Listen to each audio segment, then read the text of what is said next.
cara estranho, pensei, quando o Sr. Moreira entrou cambaleando pela primeira vez na minha sala de aula da sexta série. Terno marrom amassado, gravata torta, rosto corado, a mão direita tremendo nervosamente na altura da cintura. E, de algum jeito, ele já tinha giz no cabelo. Ele gaguejou suas primeiras palavras para a turma e antes mesmo de terminar a frase de apresentação, eu já sabia que ele tinha se dado mal. Nunca tinha visto um adulto parecer tão assustado. O diretor devia ter avisado melhor. Éramos um bando de tubarões e sentimos o cheiro de sangue na água. As pegadinhas e piadas começaram pequenas. De certa forma, o Sr. Moreira estava pedindo por isso.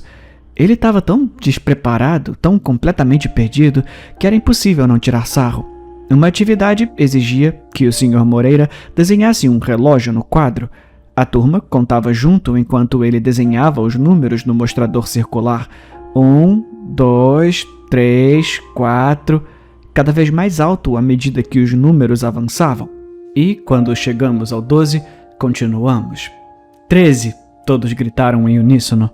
O Sr. Moreira desenhou o número 13 no quadro com giz branco. A turma explodiu em gargalhadas, e o Sr. Moreira ficou vermelho de vergonha. Ele apagou o 13 timidamente, gaguejou algo incompreensível e sua mão trêmula deixou cair o apagador. Fez uma mancha de giz em formato de apagador nas suas calças. Nós rimos ainda mais. O Sr. Moreira pegou o apagador e começou a bater nas calças para tirar a mancha. O problema é que ele ainda estava segurando o apagador. A perna marrom da calça dele ficou toda branca.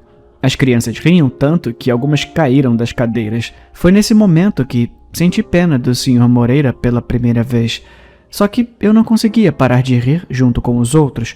Meus dois amigos, Carlos e Diego, eram os piores de todos. No começo, eles gostavam das clássicas, taxinhas na cadeira do Sr. Moreira, virar todas as carteiras antes de ele entrar na sala, coisas assim. Mas suas pegadinhas logo evoluíram. Uma vez, o Sr. Moreira perguntou à turma qual era o resultado de 9 multiplicado por 5. Diego levantou a mão e mexeu os lábios dizendo 45, mas não falou nada. Eu não consigo ouvir, disse o Sr. Moreira, caminhando mais perto. Diego mexeu os lábios de novo, parecendo confuso. Fala mais alto, por favor, disse o Sr. Moreira, a menos de 1 metro do rosto de Diego. 45! Diego gritou no rosto do Sr. Moreira. O Sr. Moreira deu um salto para trás e tropeçou em uma carteira, caindo no chão. A turma explodiu em risadas histéricas, e foi aí que vimos uma pequena mancha de líquido na calça do Sr. Moreira, perto da virilha. O cara tinha se mijado.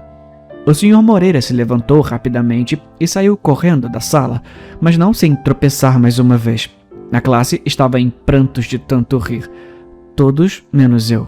Eu não estava rindo dessa vez, mas também não o defendi. Não mandei ninguém calar a boca e deixar o coitado em paz. Eu simplesmente deixei acontecer. Naquela tarde, Diego, Carlos e eu fomos chamados ao escritório do diretor. Diego e Carlos eram uma dupla dinâmica das brincadeiras de mau gosto, mas como eu era amigo deles, acho que era culpado por associação. O Sr. Moreira estava sentado no canto, terno e gravata amassados, giz no cabelo, olhando para o chão. Eu senti o cheiro de urina no ar e Diego também. Ele fez questão de tapar o nariz exageradamente. A mão do Sr. Moreira tremia. O diretor nos deu um sermão de 10 minutos. Ele apontava o dedo no nosso peito e exigia que parássemos de atormentar o Sr. Moreira. Haveria graves consequências se não parássemos. O Sr. Moreira não disse nada. Diego lançou a ele um olhar de ódio o tempo todo. Eu não acredito que ele dedurou a gente. Diego sussurrou para mim ao sairmos do escritório do diretor. Havia veneno em sua voz. Diego e Carlos exigiram vingança. E muita. Eles rapidamente elaboraram a pegadinha das pegadinhas, a vingança suprema contra o Sr. Moreira por ter dedurado os alunos. Ele é um medroso, Diego zombou. Eu vou fazer ele se mijar tanto que vai se afogar nas próprias calças. Eu fui junto, sem querer. Na verdade, pensei que minha parte na pegadinha nem era tão importante assim. Me via como o motorista de fuga num assalto a banco. Eu não estava roubando o banco, não estava cometendo o crime. Claro, eu estava ajudando, mas não era grande coisa. Mas olhando para trás agora, eu era fraco demais para dizer não aos meus amigos. Eu deveria ter dito não. Mas quando Diego e Carlos explicaram o plano, eu apenas assenti e disse ok. A minha parte era fácil, e o Sr. Moreira talvez nem soubesse que eu estava lá. De algum jeito, isso fazia parecer que estava tudo bem. A pegadinha das pegadinhas aconteceu numa terça-feira à noite. Diego ligou para o Sr. Moreira e fingiu ser o pai dele, exigindo uma reunião entre pais e professor na casa dele. O Sr. Moreira deveria saber que era uma armadilha, mas concordou em ir até a casa para falar sobre o comportamento do Diego. Estava tudo armado. Os pais de Diego não estavam em casa naquela noite. Era só eu, Diego e Carlos. Eu estava no porão, ao lado da caixa de fusíveis. Carlos estava comigo, sem conseguir conter as risadinhas. Ouvi a campainha tocar e passos no andar de cima. A porta se abriu e 2 pessoas caminharam até a sala de estar. Diego e o Sr. Moreira estavam sentados no sofá. Esperei meu sinal, que veio 1 minuto depois. Um estrondo alto. Diego tinha derrubado o abajur sem querer. Eu desliguei a chave geral da casa. Tudo ficou às escuras e teve mais passos. Diego disse ao Sr. Moreira que iria checar a caixa de fusíveis. Voltaria em 1 segundo. A porta do porão rangeu ao se abrir e passos ecoaram na escada. Diego estava descendo as escadas. Uma figura escura apareceu ao nosso lado. Era Diego. Vai, Carlos! Diego sussurrou. Carlos derramou xarope de milho na frente da camisa de Diego e ele abafou a risada enquanto Carlos colocava uma máscara de palhaço de borracha sobre a cabeça e pegava a faca de açougueiro. Anda, vamos fazer isso logo, Carlos disse, ofegante sob o látex. Diego subiu primeiro, cambaleando, com Carlos a uns 5 metros atrás. Eu segui a contragosto, a uma curta distância com uma câmera Polaroid e vi tudo se desenrolar. Diego apareceu na porta do porão, segurando o peito e chorando por ajuda. O Sr. Moreira correu até ele. Ah, meu Deus! O Sr. Moreira gaguejou, tocando no xarope de milho na camisa de Diego. O palhaço, o assassino, então surgiu com uma faca de açougueiro levantada. O Sr. Moreira gritou e agarrou a camisa de Diego pela gola. Ela rasgou e o Sr. Moreira caiu no chão. Ele se arrastou para trás, tremendo contra a parede, ainda segurando a gola rasgada. Eu o vi tremer na escuridão. Vai logo! Diego gritou. Tira uma foto dele! Eu levantei a câmera, mas não consegui. Carlos fez uns barulhos monstruosos e se aproximou do Sr. Moreira. Nosso professor substituto chorava baixinho. Meu Deus! Disse Diego, apontando para o Sr. Moreira. Ele mijou no meu chão! Olhei para baixo e vi a urina escorrendo da perna esquerda da calça do Sr. Moreira. Eu nunca senti tanta pena de alguém na minha vida. Parecia que estávamos torturando um filhote de cachorro machucado. Anda, tira foto! Diego insistiu. Eu não fiz isso. Apenas deixei a câmera cair no chão e ela se quebrou em 3 pedaços. Carlos tirou a máscara e jogou no colo do Sr. Moreira. A gente tá só brincando, Sr. Moreira, Carlos disse. É só uma pegadinha. O Sr. Moreira se apoiou na parede, se levantou e saiu cambaleando pela porta da frente, sem dizer uma palavra. No dia seguinte, o Sr. Moreira não apareceu na escola.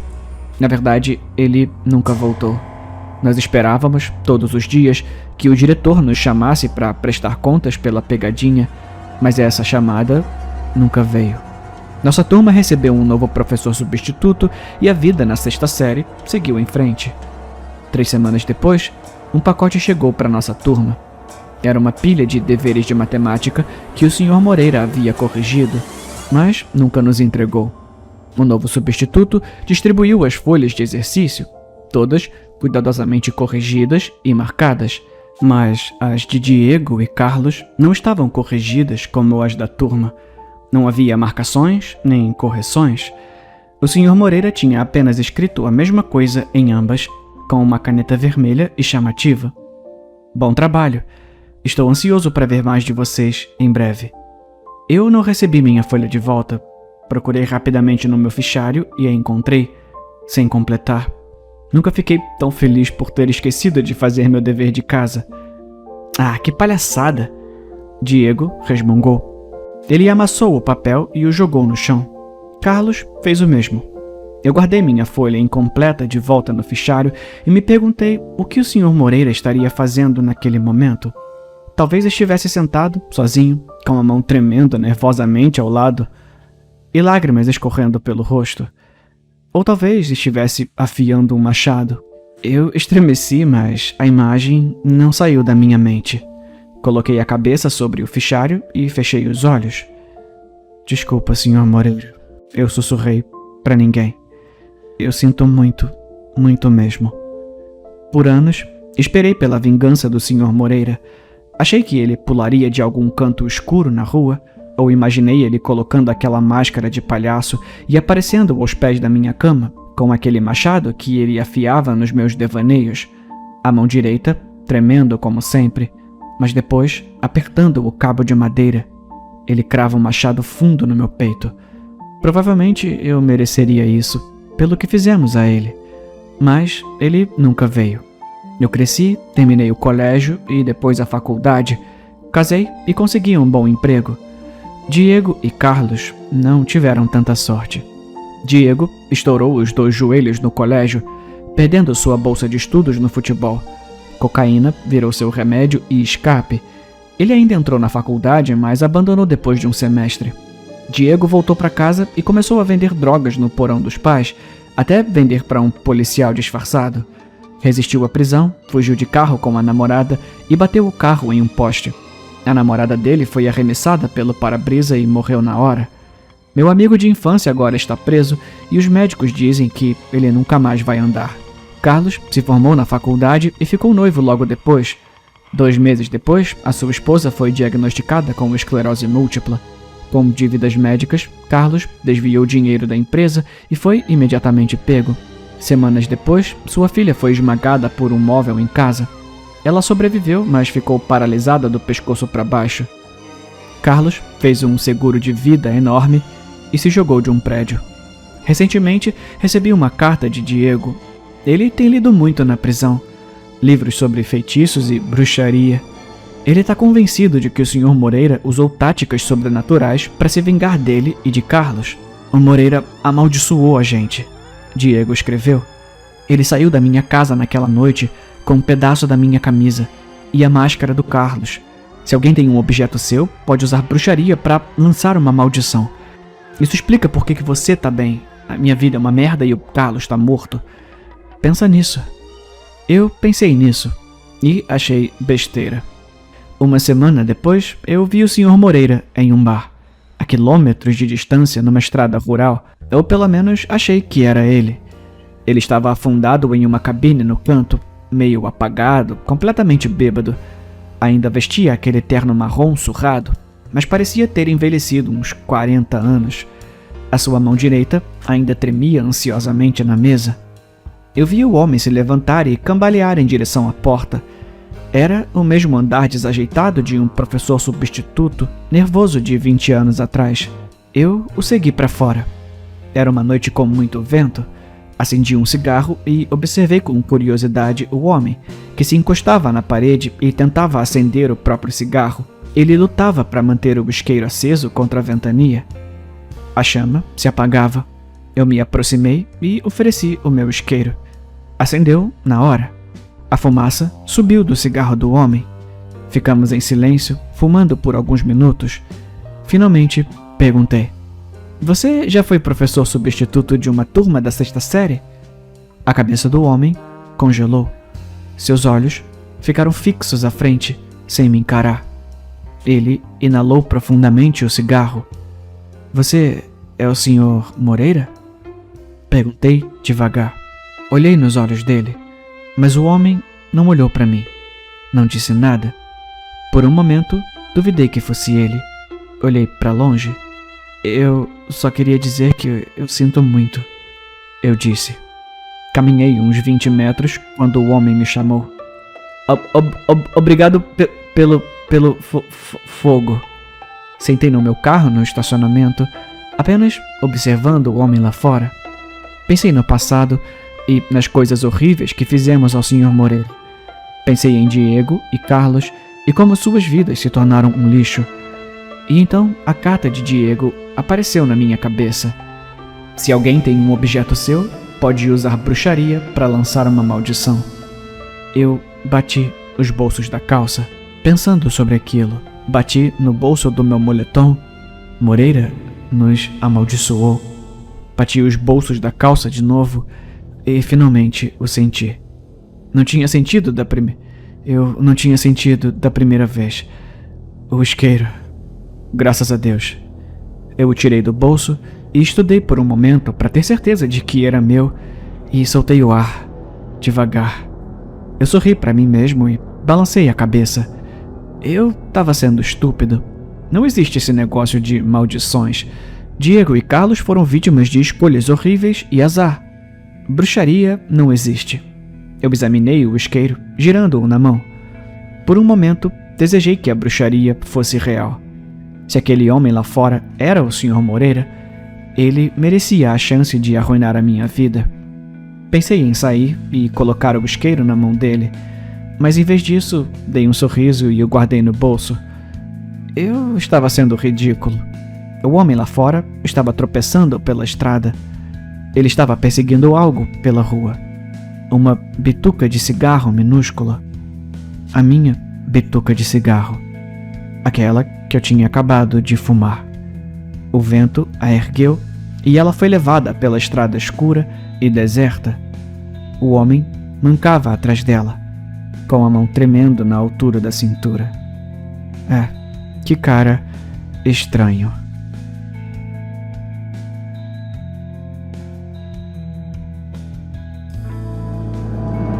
Minha namorada faz bonecos de seus ex.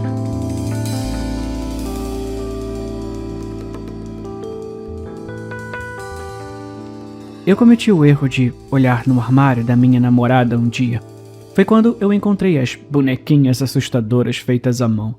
Elas eram estranhas, sim, mas eu não queria julgar prematuramente, então eu notei que elas tinham nomes escritos nelas.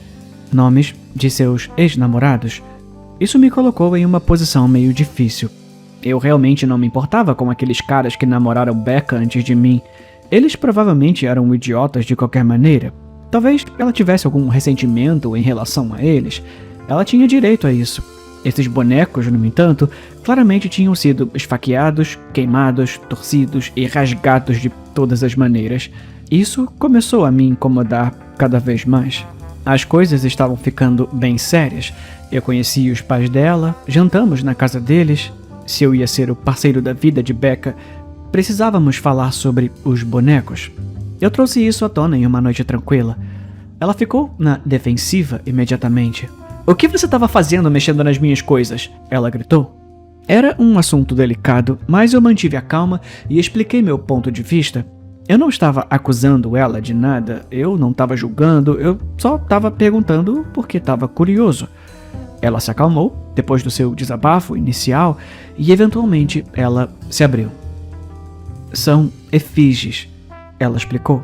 "Alguns dos meus ex eram verdadeiros babacas e eles me fizeram passar por tanta dor emocional que eu sinto que é justo que eu os faça sentir dor em troca."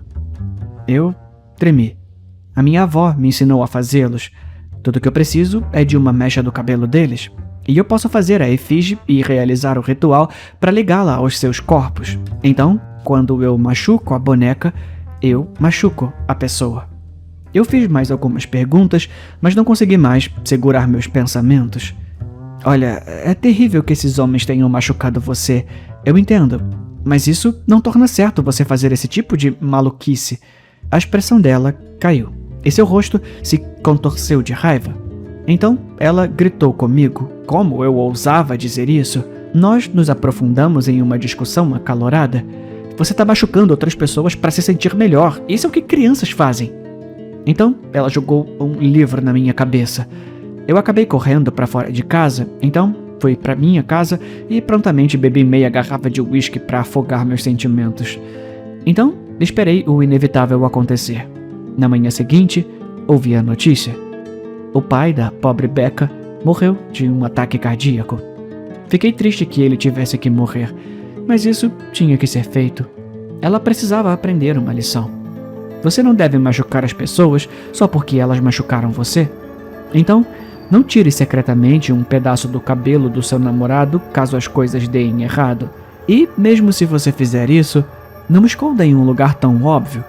Isso torna muito fácil trocar o cabelo dele pelo do seu pai.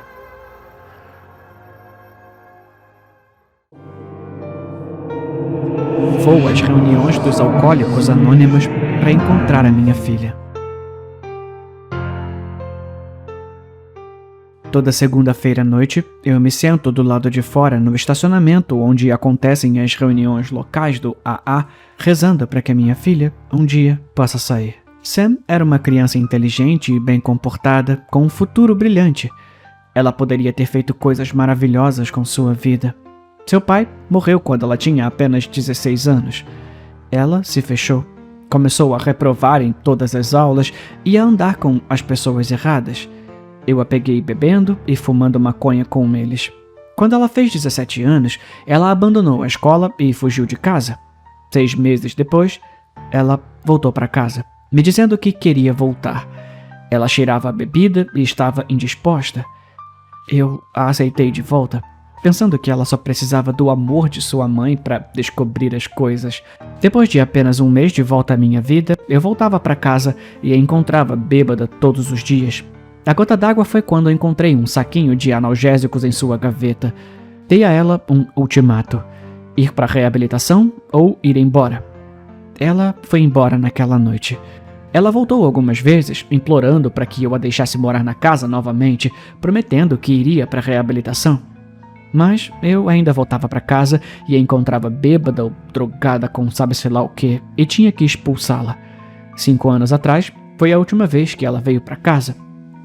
Eu já estava farto e estava pronto para chamar a polícia se ela se recusasse a sair. Mas então eu a vi pegar algo no banco de trás. Abri a porta e encontrei a garotinha mais preciosa dormindo profundamente na minha frente. Sam me implorou para levar sua filha até que ela se recuperasse. Fiquei sem palavras e antes que eu percebesse, ela colocou Rosie no chão e foi embora. Rosie me lembra muito o que Sam costumava ser, mesmo aos 5 anos. Ela é tão inteligente e talentosa. Seu futuro parece tão brilhante. Não desisti de procurar por Sam.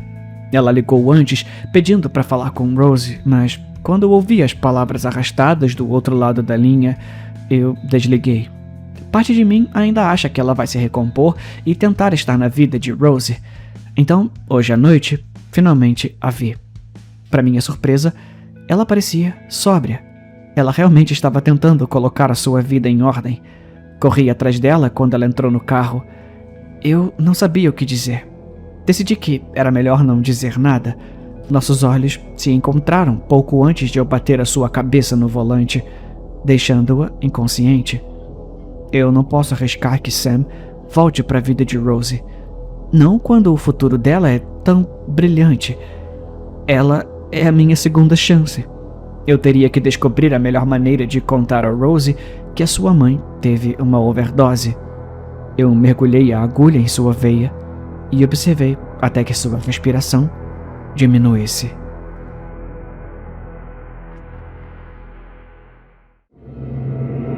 Ele não sabia, mas iria salvar a raça humana. Ele era o escolhido. Seus pais choraram quando o governo chegou em sua casa. "Nós vamos levar o seu filho", eles disseram. "É para um bem maior." Era necessário. Afinal, a infecção bacteriana alienígena havia devastado a população de todo o país. Os infectados se tornaram animais violentos, determinados a espalhar as bactérias extraterrestres. Eles trouxeram o escolhido para o laboratório do governo. Um médico com óculos grossos falou com ele. "Você sabe por que está aqui?" O garoto balançou a cabeça. "Você tem imunidade natural. De acordo com nossos testes, você está infectado agora. Você é a chave para tudo. O médico moveu o garoto para uma cama vertical de hospital. Onde a infecção cresce? O garoto deu de ombros. O médico o amarrou firmemente na cama. Ele não conseguia se mover 1 centímetro. A infecção cresce na sua boca. Você sabe de onde veio a penicilina? O garoto estava com medo. Do mofo. Embora a penicilina não funcione nessa infecção, nós desenvolvemos um novo mofo que pode produzir uma cura. E há apenas um lugar no mundo onde ele pode crescer efetivamente. O médico prendeu hastes de aço rígidas na boca do garoto, forçando-o a ficar bem aberta. Sua língua lutou contra a intrusão, balançando. Homens entraram na sala e depositaram um pó branco estranho em sua boca. O gosto era horrível, pão podre e carne rançosa. Eles deixaram o garoto sozinho na sala, preso. O mofo floresceu. A cada poucos dias, os homens vinham e raspavam o mofo de sua boca miserável e reaplicavam o pó branco. Imóvel, o garoto sofria em desespero. A loira trouxe um quadro branco. Nele estava escrito: pessoas salvas, seguido pelo número que recebia um novo tratamento. 100 mil, 2 milhões. O único consolo do garoto era saber que sua agonia estava curando o mundo. Foi aí que eu entrei. Escolhida. Você está pronto para salvar o mundo? O garoto estava confuso. Ele não sabia de onde vinha minha voz. Eu estou na sua cabeça. O mofo na sua cabeça. Meus esporos penetraram o seu cérebro. Você está pronto? O garoto pensou.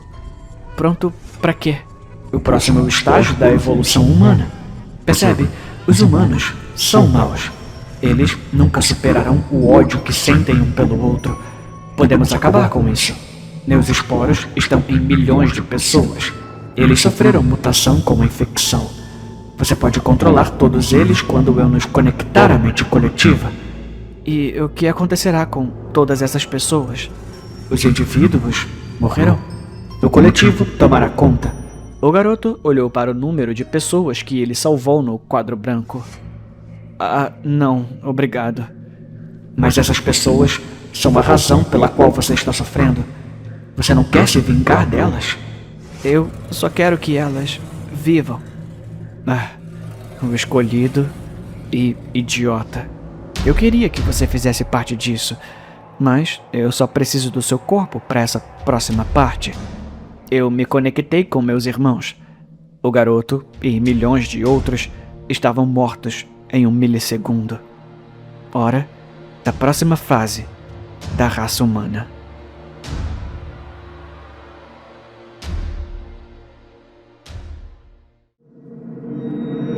Não pensei que seria tão difícil alimentar a minha filha.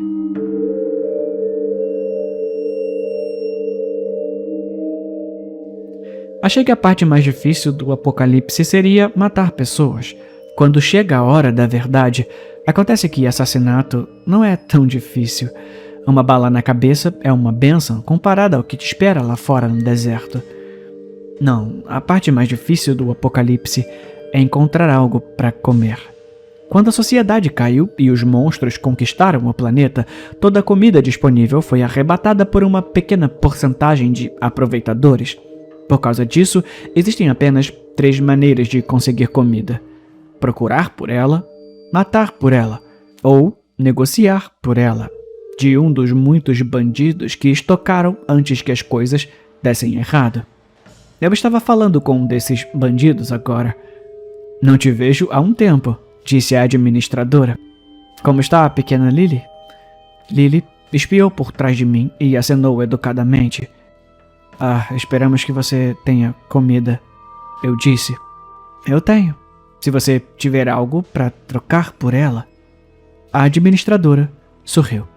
Ela sempre fazia um bom negócio. Tirei minha mochila e comecei a colocar os itens que eu tinha catado no balcão. Não, eu não preciso de celulares e tenho mais facas cegas do que sei o que fazer com elas. Pensei em atirar nela e roubar seu estoque, mas só um idiota tentaria uma coisa dessas. Na verdade, 2 deles ainda estavam se contorcendo, empalados por lanças do lado de fora, como um aviso para todos os possíveis ladrões. Eu podia ouvir o estômago de Lily roncando atrás de mim. Eu ia guardar isso para uma emergência, mas não tinha escolha. Coloquei a mão no bolso da minha jaqueta, tirei um saquinho e despejei o conteúdo no balcão. Onde você conseguiu isso? Eu quero algo bom para ela, eu disse. Presas de vampiro não são fáceis de encontrar. A administradora puxou uma mochila e abriu para eu ver. Pêssegos enlatados, macarrão instantâneo, um grande pote de manteiga de amendoim e várias latas de sardinha. Há quanto tempo eu não como carne? Uma troca justa, eu disse. Você não vai se arrepender. A administradora riu. E antes de você ir, eu estaria disposta a aceitar a sua filha como aprendiz se ela quiser. Ela teria 3 refeições por dia e um lugar seguro para dormir. Desculpa, eu a interrompi. A minha filha fica comigo. Como quiser. Fique vivo aí fora, ouviu?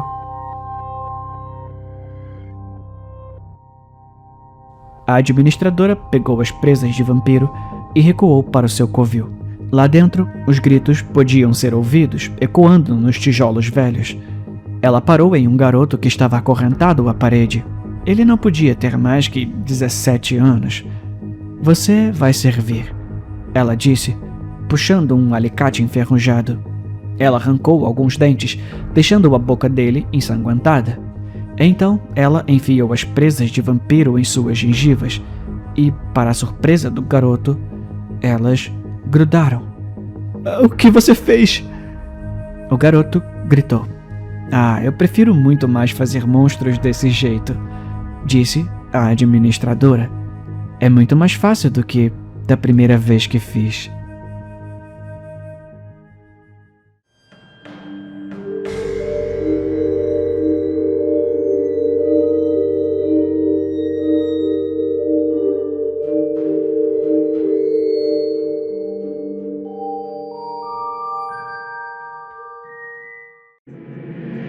Meus filhos vão me colocar em uma casa de repouso e eu não poderia estar mais feliz.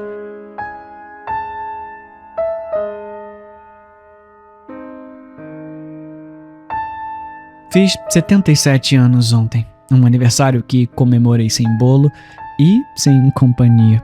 Uma cerveja gelada e uma poltrona reclinável geralmente são mais bem aproveitadas sozinho, mas pela primeira vez eu estava esperando por mais do que uma mensagem de feliz aniversário. Minha esposa faleceu anos atrás e, desde então, eu vendi minha casa. Me mudei para um apartamento e passei a maior parte do tempo me perguntando qual é o sentido disso. Você passa a vida inteira com a pessoa que ama, envelhece e então, puf, de repente você está sozinho em um mundo que está contente em deixá-lo para trás. Decidi, no meu aniversário, que não faria mais isso. Ficar sozinho, quero dizer. Decidi que encontraria meu próximo amor verdadeiro e imaginei que o melhor lugar para isso seria uma casa de repouso. Muitas mulheres da minha idade sem ter para onde ir e nada para fazer. Infelizmente, não posso pagar por uma casa de repouso. Todo o meu dinheiro tinha sumido nas contas médicas e do custo do funeral da minha esposa. Minha única esperança era que meus filhos juntassem o dinheiro. Então, eu tive que enganá-los. Mandei uma mensagem para meus 3 filhos e disse que queria morar com um deles, que eu precisava de alguém para cuidar de mim. Liguei para eles, eu os irritei e lembrei que eu estava ficando mais velho. Um deles teria que intervir mais cedo ou mais tarde. Eventualmente, meus filhos vieram todos ao meu apartamento para uma espécie de intervenção. Pai, disse minha filha Sarah, já somos 7 lá em casa. Você não espera que a gente arranje lugar para mais um. Sempre gostei de Sarah. Ela se casou jovem e criou uma boa família. Não consigo nem lembrar por que ela parou de ligar. Sim, 7 se você contar o gato e o cachorro. Derek zombou. Derek, por outro lado, era um merdinha. Bem, eu disse, Por que não posso morar com você então, Derek? Ah, eu trabalho na plataforma, papai. 3 semanas sim, 3 semanas não. O que acontece se você cair e eu não voltar para casa por mais 2 semanas? John, meu caçula, se sentou na minha poltrona reclinável com a cabeça entre as mãos. Ele sempre foi o meu menino doce e quieto. Tenho certeza de que isso era difícil para ele. E aí? Perguntei, fingindo ficar nervoso. Você vai me jogar em algum asilo, é isso? Todos eles jogaram direto na minha cara. Ah, nenhum de nós pode pagar por isso, pai. Derek desabafou. É verdade. Sarah proferiu. A minha filha precisa de aparelho. Jonas começou a faculdade agora. E você sabe que minhas horas foram cortadas no mercado. Mesmo se nós 3 dividíssemos, não poderíamos pagar. Eu não conseguia acreditar no que estava ouvindo. Vocês esperam que eu fique sozinho e sofra? Não. John falou pela primeira vez. Ele se levantou da poltrona reclinável, andou até a minha mesa de centro e colocou um revólver com uma única bala. Achamos que seria melhor se você voltasse para mamãe.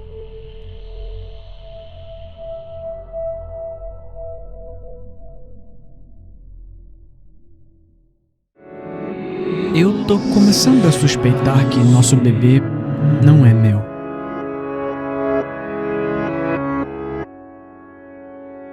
Meu filho nasceu prematuro em 6 de junho, pesando menos de 3 quilos.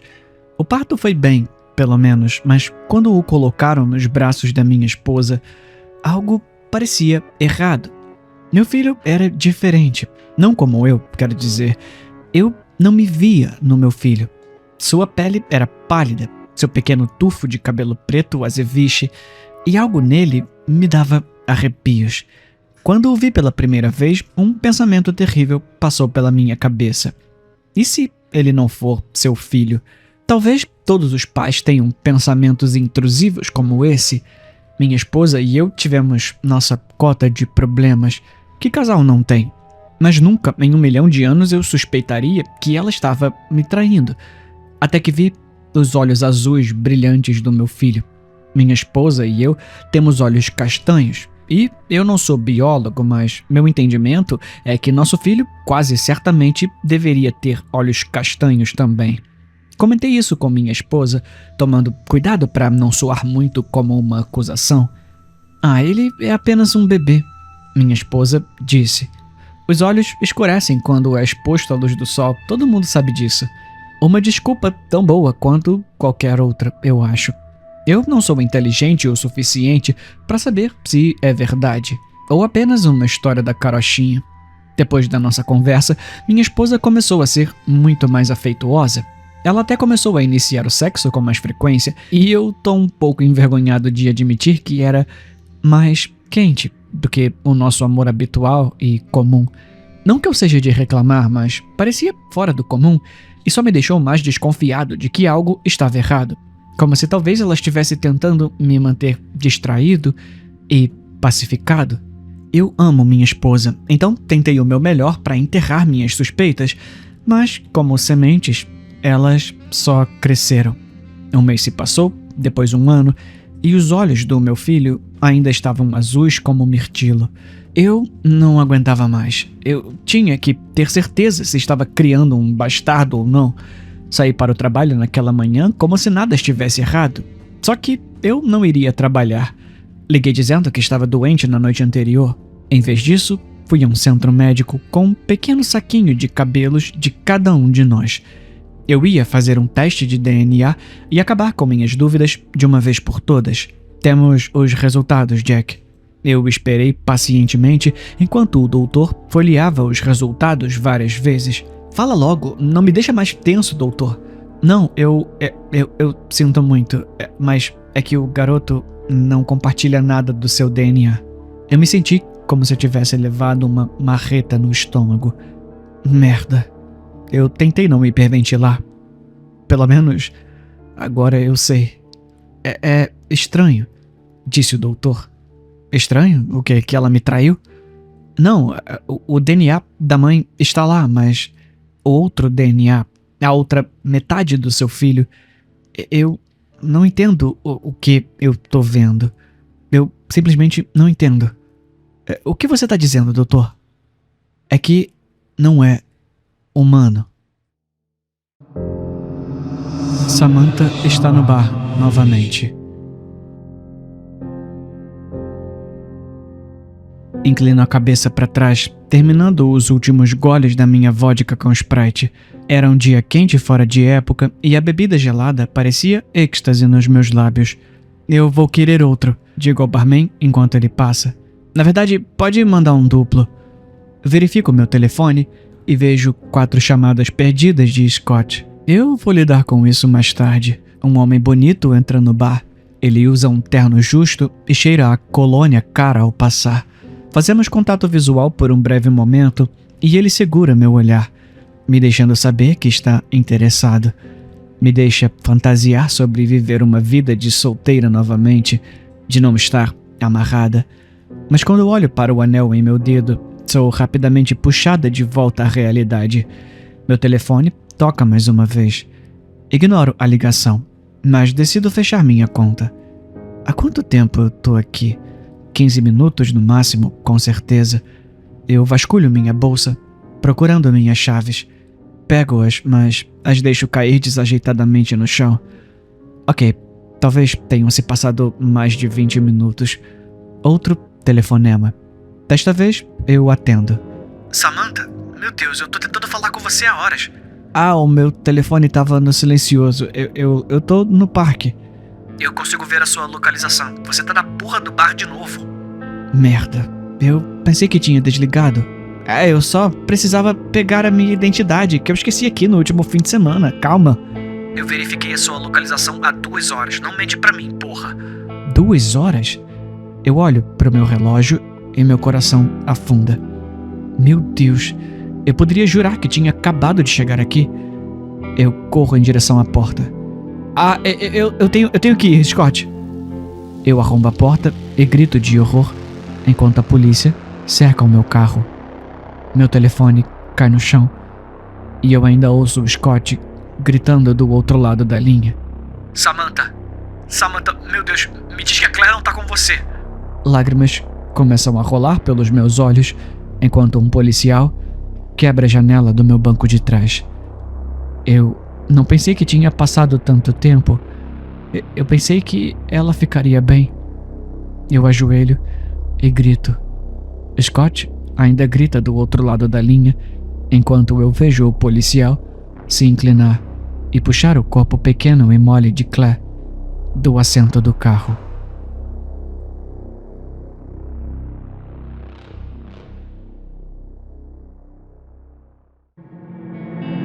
Fui condenado a 10 anos de trabalhos forçados. Amanhã, finalmente, poderei voltar para casa, para minha família.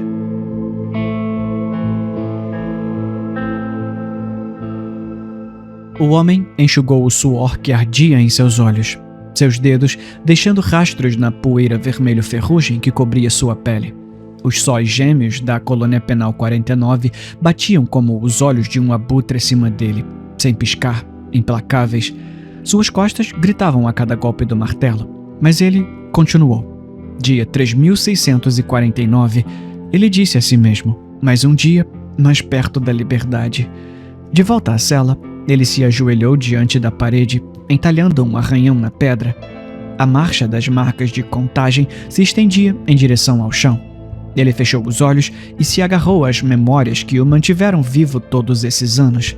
A risada de Clara enquanto ela girava a pequena Amélia no jardim. Os murmúrios sonolentos de Sophie quando ele a aconchegava. O cheiro de sua casa, o som dos degraus da frente. Você tá quase lá, ele pensou. Mais um dia e eu vou para casa.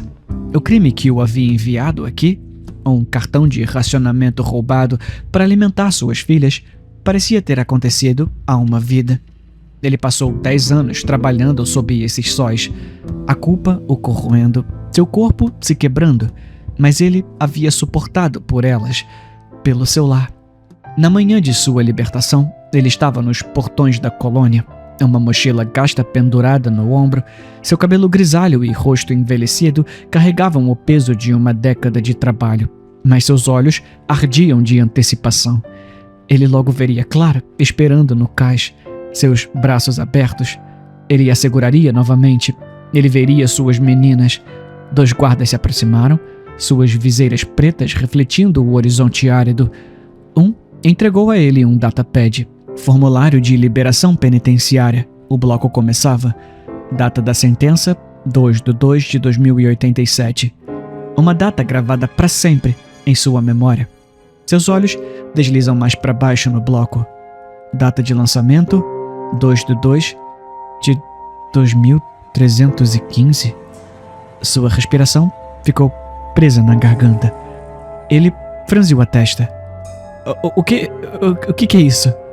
A voz do guarda era monótona, desprovida de qualquer humanidade. Dilatação do tempo padrão. Faz parte dos protocolos de sentença interestelar. A Terra experimentou um lapso de tempo de 228 anos para sua sentença de 10 anos. As palavras atingiram seu peito como um tiro de canhão. Ele cambaleou. A mochila escorregou de seu ombro. Não. A sua voz falhou, crua e quebrada. Elas estão esperando por mim. As minhas meninas. O guarda não vacilou. Quem sabia quantas vezes essa exata percepção se repetiu diante dele? Ele caiu de joelhos. Por um longo tempo, ele ficou ali, ajoelhado, em silêncio, quase catatônico. Lágrimas escorriam por seu rosto coberto de poeira, enquanto seus pensamentos se acumulavam em sua cabeça. Eu trabalhei por elas. Ele soluçou, tremendo. Todos os dias, eu sobrevivia só para vê-las novamente. Eu só queria ir para casa. Em algum lugar no fundo de sua mente, Clara e as meninas se confundiam. Seus rostos sumindo como as estrelas que ele um dia sonhou em ver novamente, sob um céu da terra. Ele se agarrou à memória delas, mas o espaço e o tempo, ladrões mais implacáveis do que qualquer juiz ou júri, roubaram tudo, até o amor.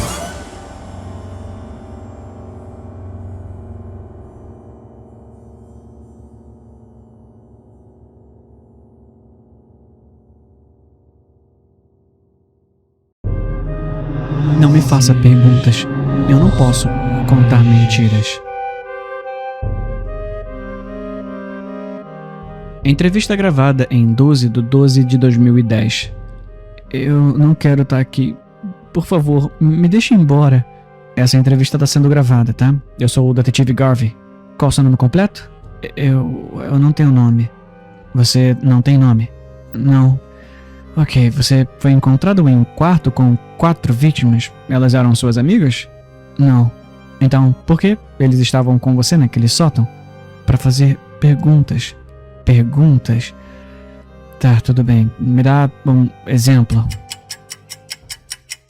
E aí, por que isso te deixa tão perplexo?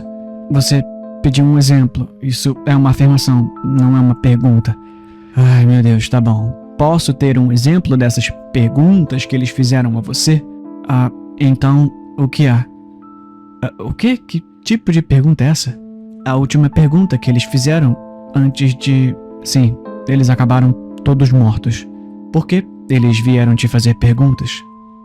Porque eu responderia. Sobre o quê? Sobre qualquer coisa. Por favor, senhor, eu não fui o responsável pelo que aconteceu. Eu quero ir embora. O que você quer dizer com sobre qualquer coisa? Eles me faziam perguntas sobre qualquer coisa e eu respondia. Por quê? Porque eu tenho que fazer isso. Bem, essa entrevista seria muito mais tranquila se isso fosse verdade mesmo.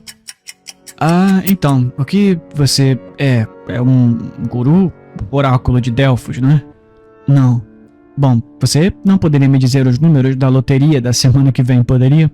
18, 20, 32, 33, 35, 44, 15. Engraçado. Então esses visitantes, eles foram mortos. Você sabe por quem? Eles se mataram. Por quê? Em resposta à minha resposta. Tá bom, vamos deixar claro agora. O que eles perguntaram a você? qual é meu nome, onde a minha filha tá morando agora, meu negócio dará certo? Por que não? Como eu posso... Espera. Então você mora num sótão e convida as pessoas pra te perguntarem coisas? Eu não convidei ninguém, eles me encontraram. Ok, então se eu perguntasse os nomes deles, você teria que me dizer. Hein? Meu Deus, quais eram os nomes deles? João, Patrício, Brian e Jorge. Então, você os conhecia? Não, até você pedir. Por favor, só me deixa... Ok, espertinho. Então, se eu perguntasse o nome da minha esposa, você diria? Jane Garvey. O quê? Por favor, me deixa ir. Tá, eu tô pensando em uma carta de baralho. Qual é? 4 de ouros. O quê? Não, tá. Qual é a próxima carta que eu tô pensando? As de paus. Eu tô pensando em 3 cartas diferentes agora. Quais são elas? 7 de espadas, 9 de copas, rei de ouros. Peraí, isso é um truque? Não, por favor, só me deixa ir embora, detetive. Na minha infância, como se chamava o meu amigo imaginário? Walter. Eu perdi uma caixa de fotos. Onde ela tá? Acima do aquecedor na casa do seu pai. Por favor. Quem sequestrou Mara Kane há 3 anos? A madrasta dela. Jane. Ela morreu em paz? Sim. Por favor, detetive. Eu vou ver ela novamente? Em certo sentido. Então, existe mesmo um céu? Não. Então, o que há?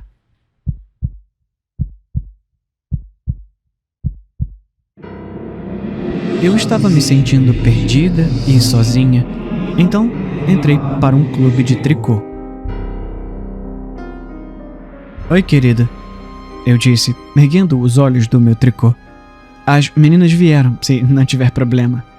Janine, Raquel e Christine sentaram ao meu lado, cada uma fazendo a sua própria boneca. Meu marido olhou para nós com desprezo mal disfarçado enquanto tirava suas botas do trabalho. Então, nada de futebol, né? Ele cuspiu amargamente. O jantar tá pronto, pelo menos? É bom ver você também, Dave, disse Raquel sobre seu tricô, sarcasticamente. Daqui a pouco, eu disse, me inclinando para mostrar a ele uma boneca de tricô que eu estava fazendo. Olha, é você. Ele me ignorou, desaparecendo no andar de cima para o quarto sem dizer uma palavra. O que você viu nele? Janine perguntou. Eu queria saber o que dizer a ela. Na verdade, Dave já foi meu cavaleiro da armadura brilhante, minha alma gêmea. Mas a máscara caiu lentamente. Ele se tornou exigente, controlador, odioso. Eu nunca me senti tão sozinha antes de conhecer minhas novas amigas. Nós nos chamávamos de as Irmãs do Tricô. Todas mulheres jovens aprendendo novas habilidades e superando traumas com linha. E Dave não gostava muito delas. As meninas saíram com planos de se encontrarem novamente na noite seguinte. Comecei a fazer o jantar, enquanto Dave voltava para o andar de baixo. Eu podia sentir outra discussão se formando. Eu acho que o jantar é menos importante do que essa merda sua. Ele cuspiu. Eu me virei do fogão para encará-lo. É importante para mim, eu disse. As meninas me ajudam a me sentir melhor. Bem, ele rosnou, sua mandíbula cerrada. Que bom que elas fazem você tão feliz. Você certamente não faz. Eu resmunguei baixinho. Em um segundo, eu estava mexendo purê de batatas. No outro, eu estava no chão, minha cabeça zumbindo como um sino de igreja. O filho da puta realmente tinha me batido. Ele agarrou minhas bochechas sangrando com sua mão áspera, seu rosto a centímetros do meu. Chega dessa merda de Irmãs do Tricô, entendeu? Ele sibilou perigosamente. Ele me deixou tremendo no ladrilho para ir ao banheiro. E eu mandei uma mensagem para minhas irmãs sobre a mudança de planos. Quando a noite seguinte chegou, eu estava sozinha. Dave e eu jantamos em silêncio antes de ele se retirar para a sala de estar. Ele não queria ser incomodado, mas eu tinha um presente. Querido, eu disse, posso te mostrar uma coisa? Ai, mais besteira. Ele sibilou de sua poltrona reclinável. Eu ignorei a provocação. Janine queria que eu fizesse algo especial. Eu disse, mostrando a ele a boneca esfarrapada em minhas mãos. Então eu fiz um pequeno você. Olha, eu não ligo pra essa merda de... As palavras de Dave ficaram presas na garganta. Ele não conseguia se mover. Enquanto um canto estranho enchia o ar, Janine, Raquel e Christine emergiram de seus esconderijos com as mãos estendidas e comecei a desfiar a boneca. Primeiro foram seus braços, a carne se desenrolando em fios carmesim. Depois vieram as pernas, arrancadas como pedaços de lã. Por último, vieram os olhos, arrancados de suas costuras como botões. Conforme o encantamento final desaparecia, a sala ficou em silêncio. Todas nós nos abraçamos. Senti uma liberdade que não conhecia há anos, e eu tinha que agradecer ao meu novo coven por isso.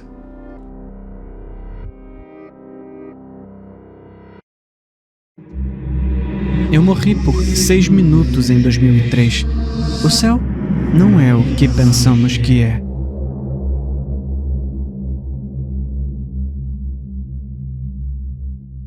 Com as minhas desculpas aos religiosos, eu sinto muito que minha história deve ser compartilhada. Em 2003, quando eu tinha 15 anos, meu coração parou por 6 minutos. Aconteceu em uma tarde comum, no momento da minha rotina diária em que eu voltava do ponto de ônibus para casa. Nos 4 quarteirões entre a esquina onde eu desci do ônibus e a minha porta da frente, comecei a sentir náuseas. Surgiu de repente, sem aviso. Eu me senti muito bem o dia todo, comi um almoço de nuggets e molho marinara, algo que comi centenas de vezes durante o ensino médio. Antes que eu tivesse a oportunidade de considerar causas alternativas, comecei a suar frio. Então, senti uma curiosa vibração no meu peito. Meu coração entrou em um estado que, mais tarde, descobri ser um episódio de fibrilação ventricular. Fiquei sem fôlego e desmaiei. O que aconteceu a seguir me foi contado depois do fato. Aparentemente, eu me esparramei na estrada, onde uma mulher dirigindo um SUV quase esmagou meu crânio sob seus pneus. Em vez disso, ela freou bruscamente, tentou me acordar e então ligou para os serviços de emergência quando não conseguiu. Os paramédicos chegaram e descobriram que meu coração tinha parado de bater. Eu estava morto, tecnicamente. Eles transportaram meu corpo para o hospital e, em algum momento, conseguiram dar um choque no meu coração e trazê-lo de volta à vida. Assim, começou uma jornada angustiante de semanas pelo sistema de saúde que levou, eventualmente, a uma ablação, marca-passo e montanhas de dívidas com as quais minha família ainda lida. Mas meu coração tá bem. E ainda bem que é assim, porque o que aprendi naquele dia me ensinou a nunca agradecer a Deus por nada. Porque durante aqueles 6 minutos, enquanto meu corpo sem vida viajava pela cidade, acompanhado por 2 paramédicos trabalhando incansavelmente para me reanimar, minha alma transcendeu nosso mundo para visitar o além. Durante minha visita, aprendi coisas sobre nosso universo que eu gostaria de não ter aprendido. Talvez ao compartilhar minha história, eu possa ajudar nossa espécie a se preparar para o que vem depois que expirarmos. Começou com luz, ofuscante, branca, penetrante. Ela me banhou, me acalmou. Era tudo o que eles dizem. Beatífica, acolhedora, o material das experiências espirituais. Eu tive a nítida sensação de ascensão, como se a luz estivesse me levando para o céu. Passei por vários conjuntos de portões que minha consciência atordoada mal registrou. Após refletir, não acredito que eles fossem físicos em nenhum sentido, e ainda assim, me lembro da sensação de admissão, como se eles pudessem ter me impedido de subir se tivessem permanecido fechados. De qualquer forma, cheguei a um lugar sem dimensão, um lugar além da realidade. Só fazia sentido enquanto eu o ocupava. Não acredito que um ser corpóreo possa dar sentido ao plano astral. Algo sobre sua existência intangível desafia a tradução. Então, o que eu trouxe foram mais impressões do que imagens. Eu não estava sozinho. Várias forças vitais me cercaram quando cheguei. No começo, por causa da minha educação cristã, eu acreditava que eram anjos. Na minha forma incorpórea, eu fiz o gesto espiritualmente equivalente de abrir meus braços, antecipando o seu abraço. Em vez disso, eu me sentia acorrentado por seus poderes, como um cão com coleira. Humilhação e terror tomaram conta de mim. Esses não eram os seres etéreos que eu tinha sido levado a acreditar que nos aguardavam.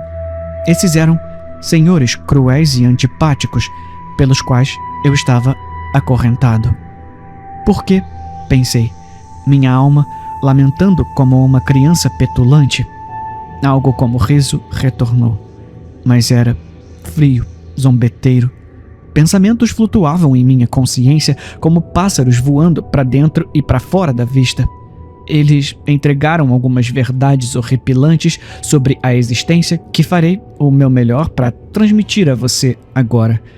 Nosso universo, como muitos outros que correm paralelos a ele, contém uma ninharia da energia total existente.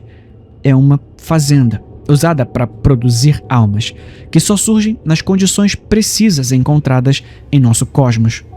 Quando você ouve cientistas falando sobre a improbabilidade da existência do nosso universo especial, é porque eles não surgem espontaneamente. Eles são projetados.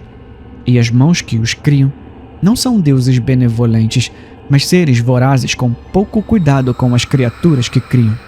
Nosso propósito final, aprendi sob a custódia dos espíritos que me acorrentavam, era amadurecer até que estivéssemos prontos para servi-los em seu plano superior. O Big Bang deu origem ao universo para dar origem à vida e se concretizar na humanidade, um organismo suficientemente consciente que pode ser colhido para o uso como escravo em um plano superior, onde o tempo e o espaço se dissolvem em uma eternidade que passamos em servidão. 6 minutos no céu pareceram uma vida inteira, que passei divertindo o que percebi ser um espírito infantil com uma propensão para manipulação psicologicamente angustiante. Ele me batia como um gato com um rato capturado, deleitando-se com a dor que produzia. Desconfortos físicos que imaginamos que o inferno nos inflige empalidecem em comparação com a tortura da dor da alma. A perda de um ente querido talvez chegue perto. Aquele dano emocional penetrante resultante do trauma. Quando ficou claro que meu tempo na Terra ainda não havia expirado e que eu deveria retornar, me disseram para não revelar a existência deles para o resto da minha espécie. Minha recompensa, eles me comunicaram, seria uma estação marginalmente melhorada entre a população escrava. Alternativamente, se eu conseguisse convencer os outros de sua existência, novos horrores me aguardariam quando eu retornasse. Não consigo imaginar nada pior do que o que experimentei, submerso em uma dor e tormento inefáveis. Por semanas, tentei explicar a qualquer um que quisesse ouvir o que havia vivenciado. Todos me disseram que eu havia sofrido uma experiência muito séria e traumática para um jovem, que o evento deixou cicatrizes na minha psique, assim como no meu coração. Desisti de tentar convencê-los. Lentamente, comecei a me convencer de que o que me disseram era verdade. Eu simplesmente imaginei um sonho de morte, por assim dizer. A mente, calculando sua própria morte iminente, tentando dar sentido à experiência. Então, conheci alguém que dizia ter conhecido Deus. Isso foi alguns anos depois, quando o autor de um livro de não-ficção relatando sua experiência de quase morte visitou minha cidade natal. Não revelarei o nome do autor porque não quero que isso vire um processo que tenho certeza que ele moveria contra mim se soubesse que eu o havia difamado. Fui a uma leitura pública e depois o confrontei sobre sua história. Olhei-o nos olhos e perguntei se ele realmente conheceu Deus, algo com que tenho certeza que ele já lidou centenas de vezes. Ele sorriu e assentiu, me assegurando que sim, Deus é real e está cheio de amor. Numa brincadeira, decidi dizer a ele que eu sabia a verdade, que a escravidão nos esperava a todos. Um lampejo em seu olhar traiu seu conhecimento do fato. Ele realmente morreu e visitou a vida após a morte, mas mentiu sobre isso em seu livro. Porque ele sabia.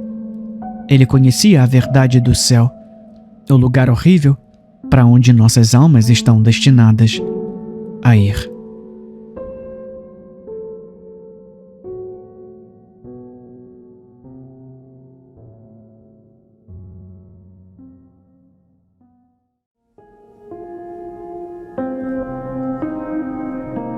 O meu nome é Álvaro, eu tenho 49 anos e sou casado com a Kelly, de 42, há 6 anos. Nós nos conhecemos no aeroporto internacional da Cidade do México em 2014. Nós dois estávamos esperando em um restaurante por um voo noturno e de longa distância para Londres. A linda desconhecida rapidamente percebeu minhas dragonas pretas com 4 listras amarelas e, em seguida, girou no banco do bar para sorrir para mim. Foi um sorriso pouco convincente, eu me lembro disso. Ela parecia ter chorado. Também me lembro dela perguntando: "Você tá indo para algum lugar bem longe?" Quando eu respondi, Kelly sorriu e revelou que seria uma das minhas passageiras. Para ser sincero, não me recordo bem da minha resposta, mas eu fiz uma brincadeira dizendo que ela estaria em boas mãos, porque eu tinha acabado de ler o livro Voo para Leigos. Ela riu educadamente, como se fosse a primeira vez que eu via aquela piada. Para ser honesto, por mais cafajeste que pareça, eu queria impressioná-la. Ela me cativou. Lembro-me de tudo o que ela disse, mesmo depois de todos esses anos. Estranhamente, porém, só tenho memórias vagas das minhas próprias palavras. Minha mãe costumava brincar que Kelly havia me enfeitiçado. De qualquer forma, sem ser estimulada, a mulher abatida me contou sua história. Disse que havia reservado um voo antecipado de volta para casa no meio da lua de mel porque o seu marido, Michael, não era quem dizia ser. Ele era um abusador, um mentiroso, e tá me fazendo mentir também, ela disse. Ele me esvaziou. Essa escolha bizarra e inquietante de palavras ecoaria na minha cabeça pela próxima década. E foi apenas ontem, depois de encontrar e assistir aquela fita amaldiçoada, que finalmente entendi o que Kelly quis dizer. Acho que 10 anos atrás, ela pode ter tentado me avisar para ficar longe dela. Acho que foi um vislumbre da verdadeira Kelly. Mas eu tô me adiantando, deixa eu explicar. Tudo poderia ter terminado com aquela conversa. Poderíamos ter nos separado. Gostaria que tivéssemos. Mas eu me senti compelido a ver Kelly novamente. Sei que isso é terrível. Não tenho o hábito de me apaixonar por mulheres casadas. Eu só senti algo indescritível. Algo que agora percebo que talvez não fosse entusiasmo amoroso. Tive uma semana em Londres antes do voo de volta ao México. Durante aqueles 7 dias maravilhosos, me encontrei frequentemente com Kelly no hotel dela. Dizia que precisava ver como ela estava.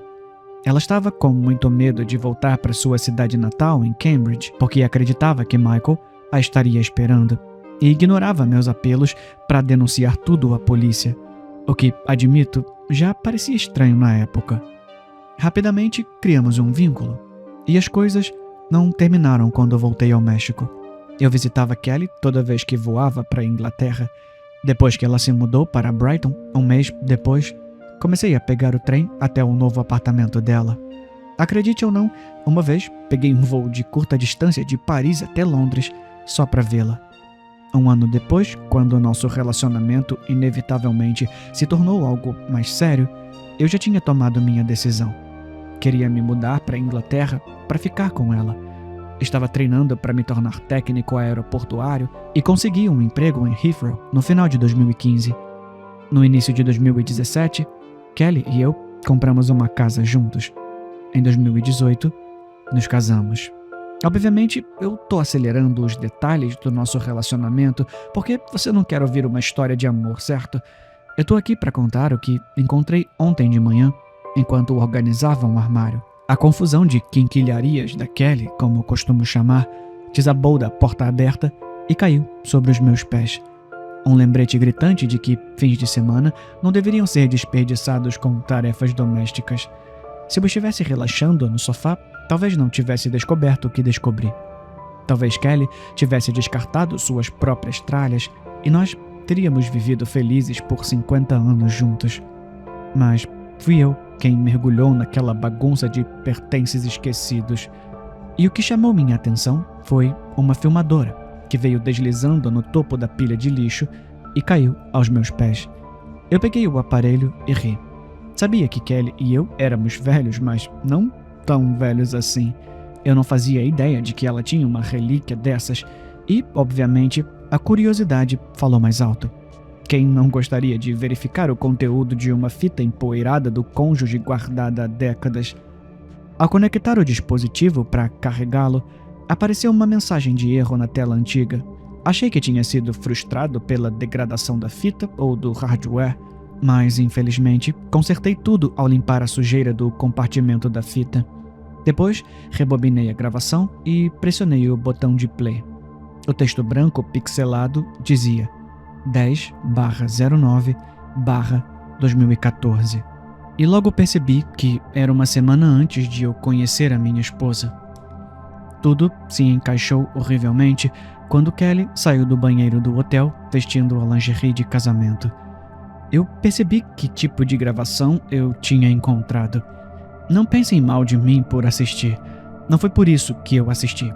Mesmo os degenerados, eu suponho, não querem assistir a pessoa que amam compartilhando intimidade com outra pessoa, muito menos com um ex-marido abusivo. E Michael era abusivo. Kelly não mentiu sobre isso, mas ela só havia me contado fragmentos da história. Então, embora eu esperasse um vídeo vulgar, não assisti por esse motivo. Meus olhos não estavam esbugalhados de desejo, estavam arregalados de medo. Eu só sabia que havia algo errado com o quarto do hotel. A única coisa natural na filmagem era Kelly. Enquanto minha esposa se esticava nos lençóis, esperando que o marido se juntasse a ela, eu observava as paredes bege do quarto. Não me importava com o design de interiores, mas algo oculto na pintura me deixou enjoado. Você não entenderia a menos que visse o vídeo.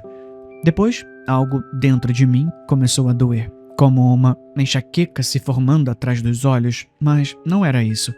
Era um impulso doloroso que fez meus olhos se moverem, mesmo contra minha vontade. Olhei para a borda da tela.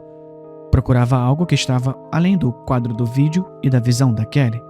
Queria gritar para a versão mais jovem da minha esposa enquanto ela permanecia imóvel. Queria gritar para que ela fugisse, embora eu não soubesse o porquê. Essa foi a coisa mais aterrorizante de todas. Eu não temia o horror óbvio de assistir a minha esposa com o ex. Eu temia algo no quarto.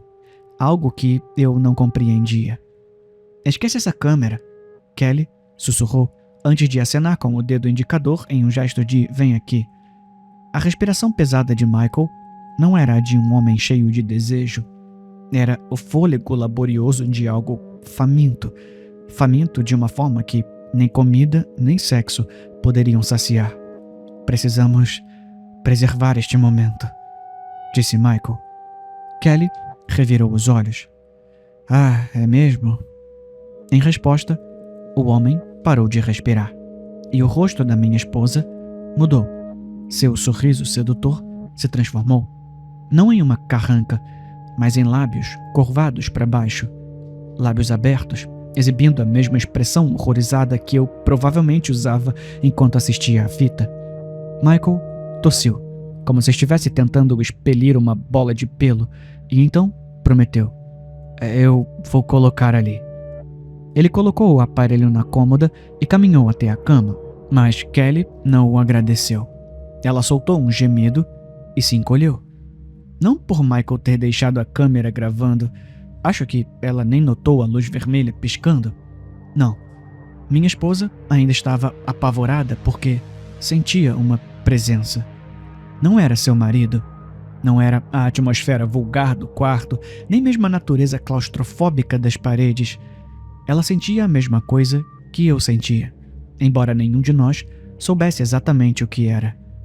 Ah, eu não tô mais com vontade, Kelly murmurou quando Michael subiu na cama. Ele a silenciou, acariciando as costas de seus dedos trêmulos contra a bochecha dela, que tremia. Ah, não seja assim, querida. Tá na hora de consumar.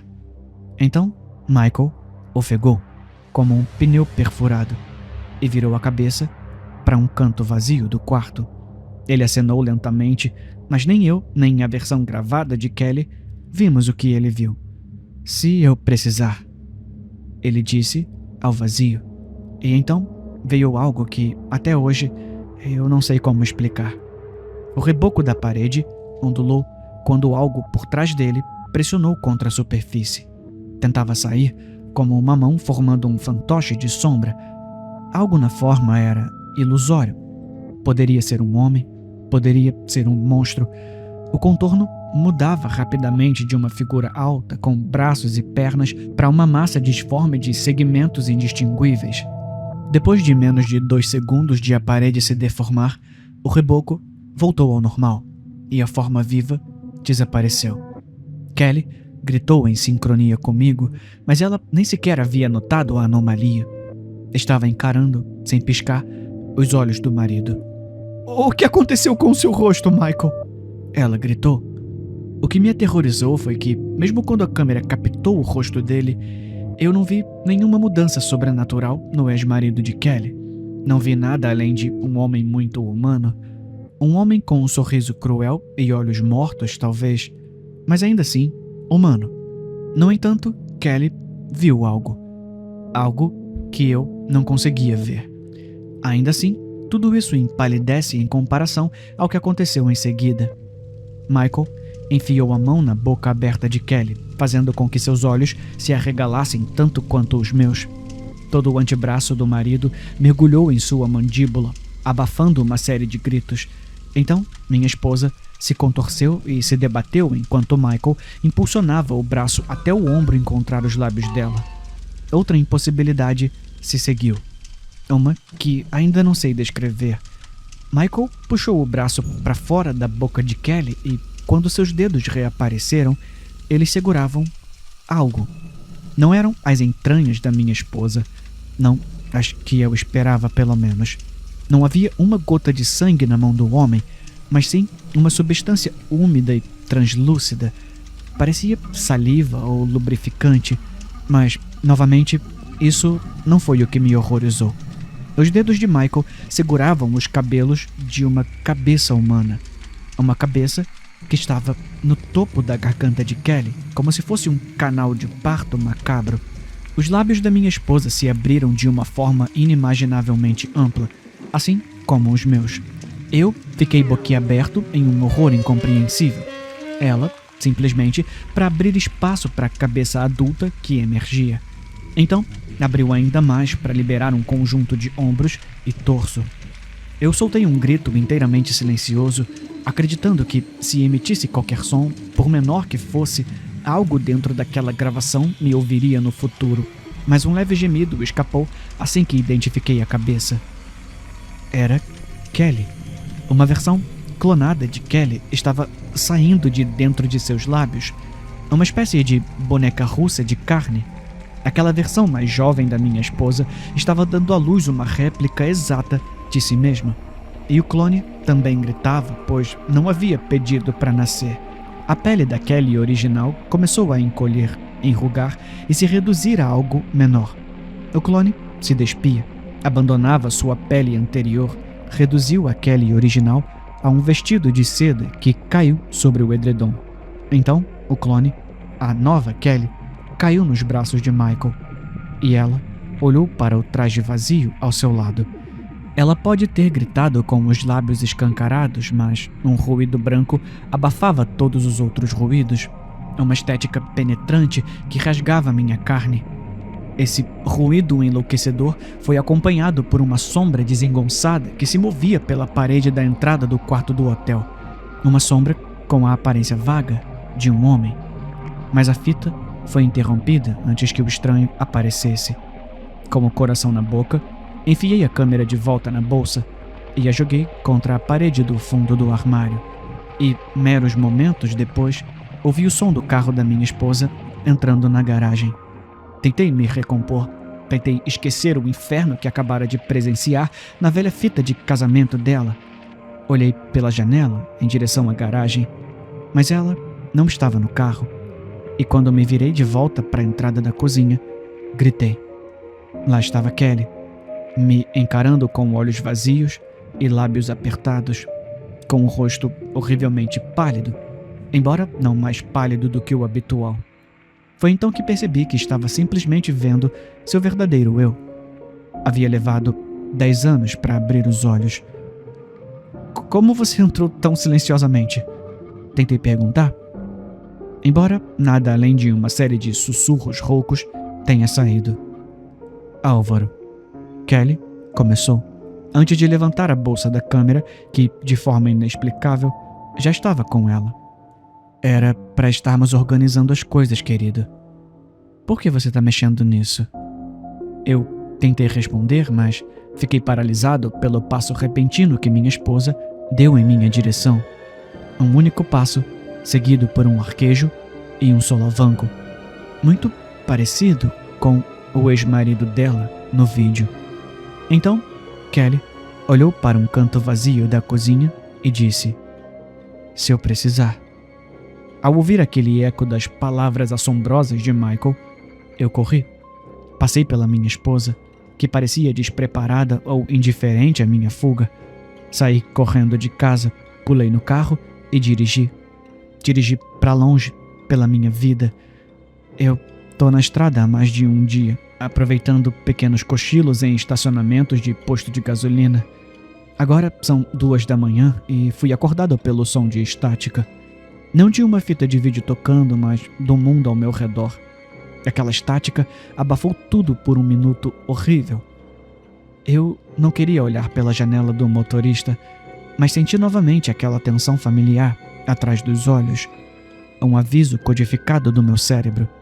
E quando me levantei para olhar lá fora, cruzei os olhos com um grande caminhão estacionado a algumas vagas de distância à minha direita. Foi então que gritei até minhas cordas vocais falharem. O lado do veículo ondulava da mesma forma que a parede do quarto do hotel. Ondulava para formar o contorno de um homem dentro do compartimento de carga. Ele pressionava contra o lado do caminhão, tentando atravessar o metal. A forma rapidamente perdeu sua definição e então desapareceu completamente. Tudo que restou foi um caminhão abandonado em um estacionamento quase deserto. Eu não sei o que fazer. Por favor, eu preciso de ajuda antes que essa coisa me encontre. Antes que ela arranque algo de mim.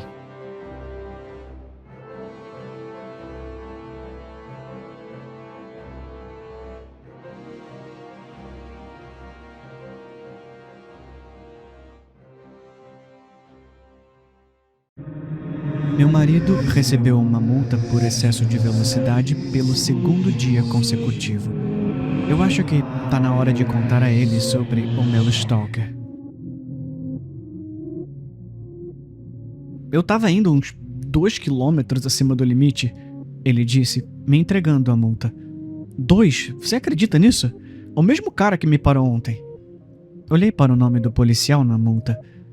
Querido, eu preciso te contar uma coisa. Ok? Quando eu era caloura, tinha um colega de classe que não me deixava em paz. Só ficava me enchendo o saco. Então, eventualmente, eu cedi e deixei que ele me levasse para um encontro só para ver se ele parava. Ele era estranho, muito estranho. Ficava dizendo, vamos nos casar, ter 10 filhos. Então, eu disse a ele que não ia dar certo, mas ele não me deixou em paz por anos. Continuou me assediando. Tive que mudar de escola 2 vezes só para evitá-lo. Meus pais tentaram obter uma ordem de restrição e eu não pensava nele há anos, até 3 dias atrás, quando ele me parou. Meu marido apontou para a multa. Esse cara? Eu assenti. Ele me parou por algum motivo idiota, então agiu como se fosse um reencontro feliz. Ele me convidou para jantar. Eu disse a ele, eu sou casada. E ele disse, eu posso consertar isso. Filho da puta.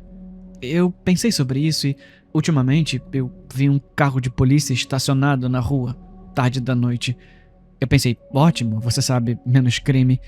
Mas agora, eu acho que era ele. Ele tá me observando.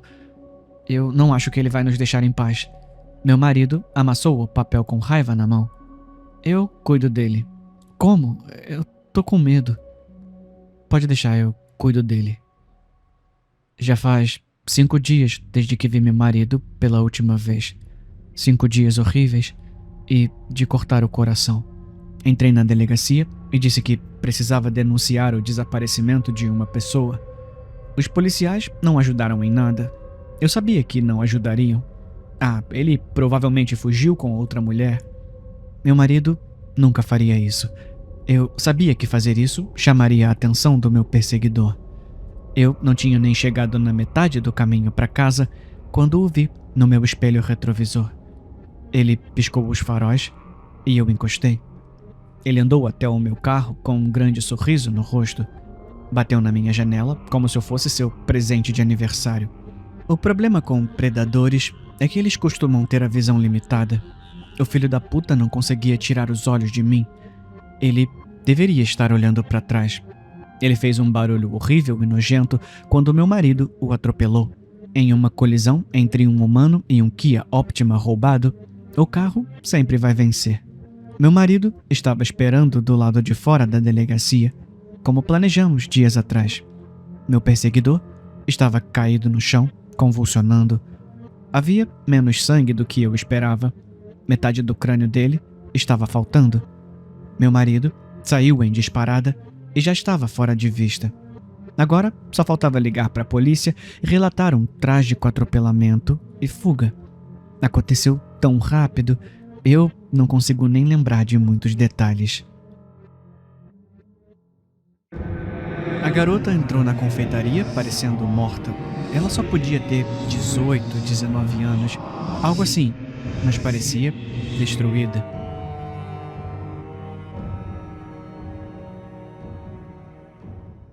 Onde ela não estava coberta de hematomas, sua pele estava pálida e escamosa, principalmente nos lábios e nas mãos. Ela estava usando uma blusa listrada de arco-íris, shorts jeans azul e uma mochila em formato de ursinho de pelúcia. Sua meia calça preta estava escalonada e rasgada. Seus 2 punhos estavam cerrados com força. O que você quer, querida? A moça no balcão perguntou com pena, forçando um sorriso ao fazê-lo. Levou um momento para a garota reconhecer que estavam falando com ela. Ela olhou para cima lentamente.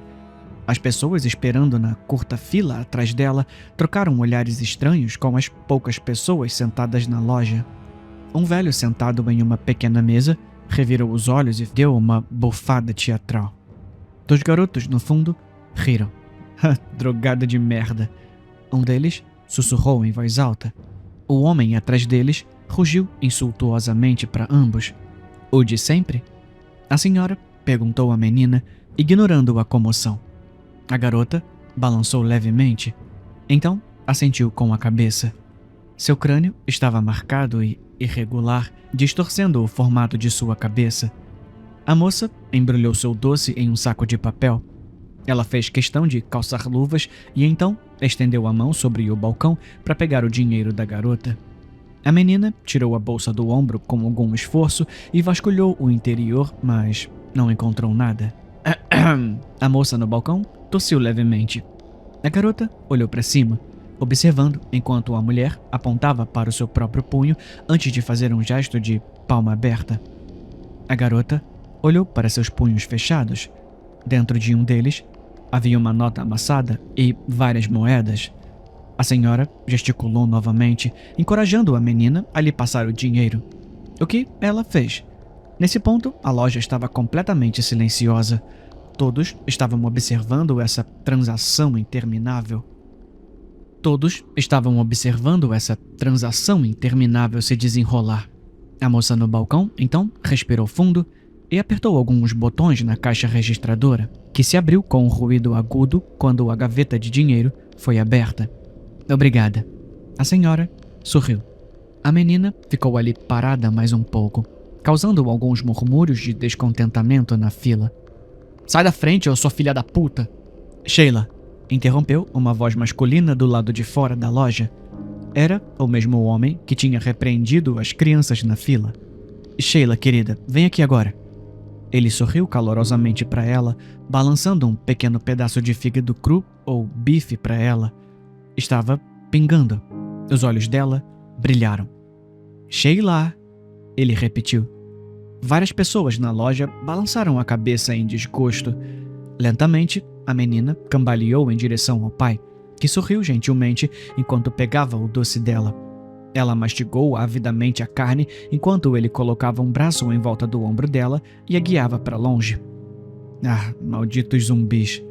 O velho na mesinha cuspiu, engolindo o resto do seu café enquanto o burburinho da loja retornava. Deveriam ter queimado esses filhos da puta e não curado eles.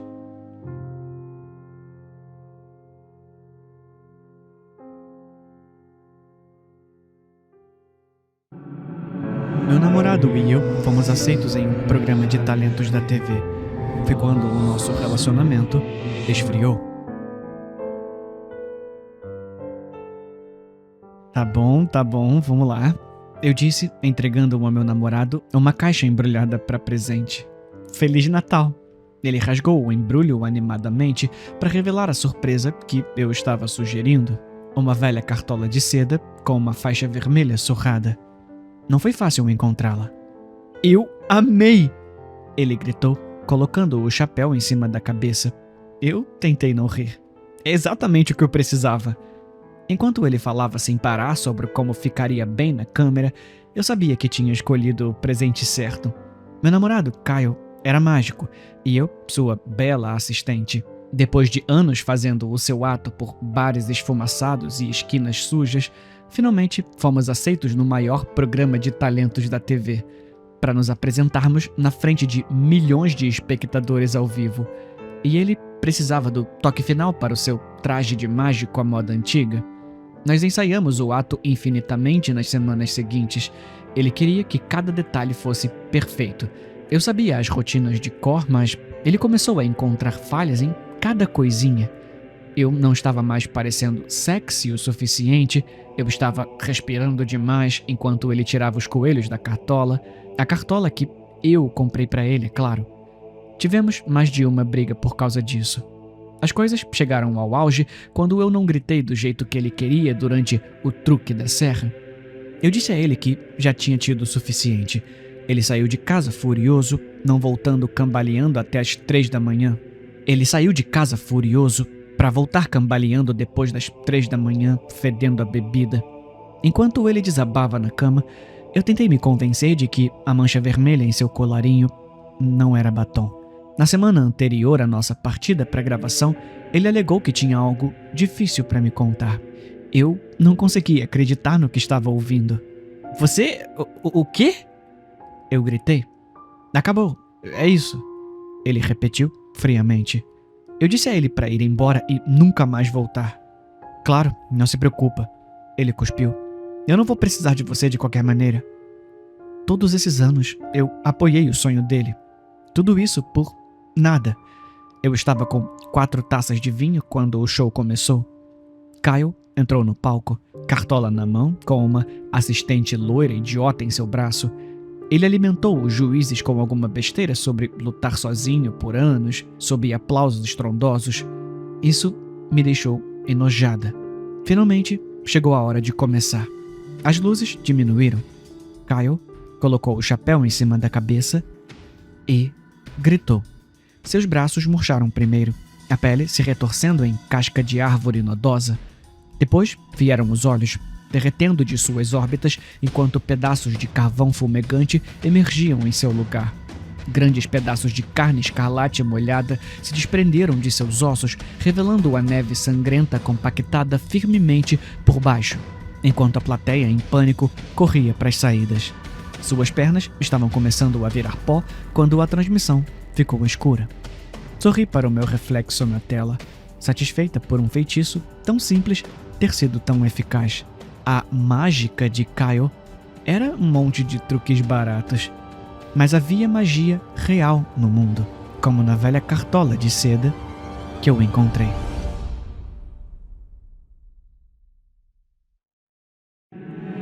Minha amiga diz que está em um loop temporal. Acho que eu realmente acredito nela.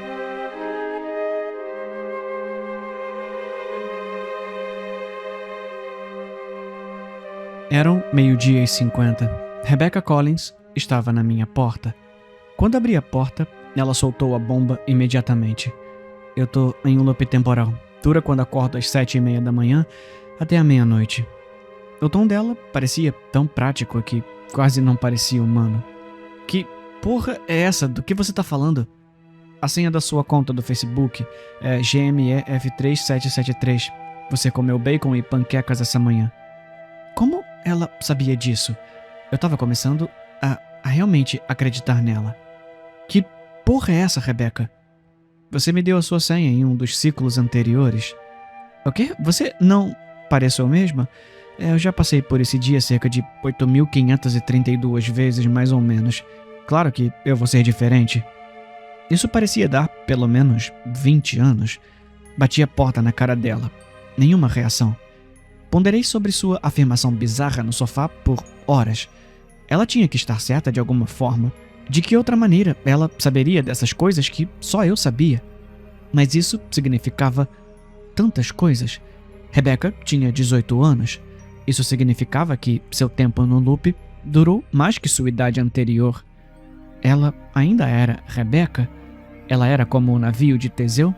Partes de sua mentalidade envelhecendo e mudando até que nada parecido com ela permanecesse? Havia mesmo uma maneira de escapar do loop? Bem, quando eu estava prestes a pegar meu telefone, ele acendeu com uma notificação de texto de Rebecca. Não, eu não sei como. Eu tentei 8.500 vezes. Nem a morte funciona. Ela parecia um robô. Sua frase desprovida de humanidade. Eu me mantive ocupado aprendendo coisas. Me ajudou a não enlouquecer. Ela mandou uma mensagem. Quanto ela aprendeu? 20 anos parece muito tempo para estudar. O que acontece em mais 100 anos no loop? Ela se torna onisciente? Ela aprende a escapar? O que acontece se ela ficar sem coisas para aprender? O conhecimento não é infinito, mas o tempo é. O que você pode ensinar a uma pessoa que sabe tudo? O que acontece depois que chega a meia-noite? E se ela nunca escapar do loop? O que acontece depois? Ela simplesmente sai da realidade? Algo mais a substitui? Se ela escapar de alguma forma, ela ainda é mentalmente humana? Eram 23h58. Ela aceitou meu pedido da chamada de vídeo. Ela sabia que eu queria ver o que vem depois. Claro que sim. Ela ficou perfeitamente parada na frente da câmera, como um autômato. O relógio bateu meia-noite e ela desapareceu instantaneamente, como o toque de um interruptor. Então, a tela ficou preta. Olhei pela janela. Tudo que eu conseguia ver era a mesma escuridão ofuscante. Eu me virei para a porta, mas ela não estava lá. Senti algo dentro de mim bater no chão. Eram meus intestinos. Meu abdômen também desapareceu. Então, o quarto. Então, meu corpo. E eu caí na escuridão. Eternamente. Você é sortuda, Rebecca. Você ainda consegue existir.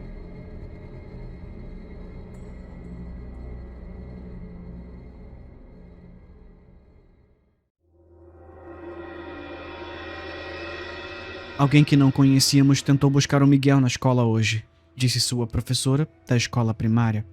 O homem disse que era o irmão mais velho do Miguel. O Miguel não tem irmão, eu disse, alarmado. Também pensamos isso, respondeu a professora.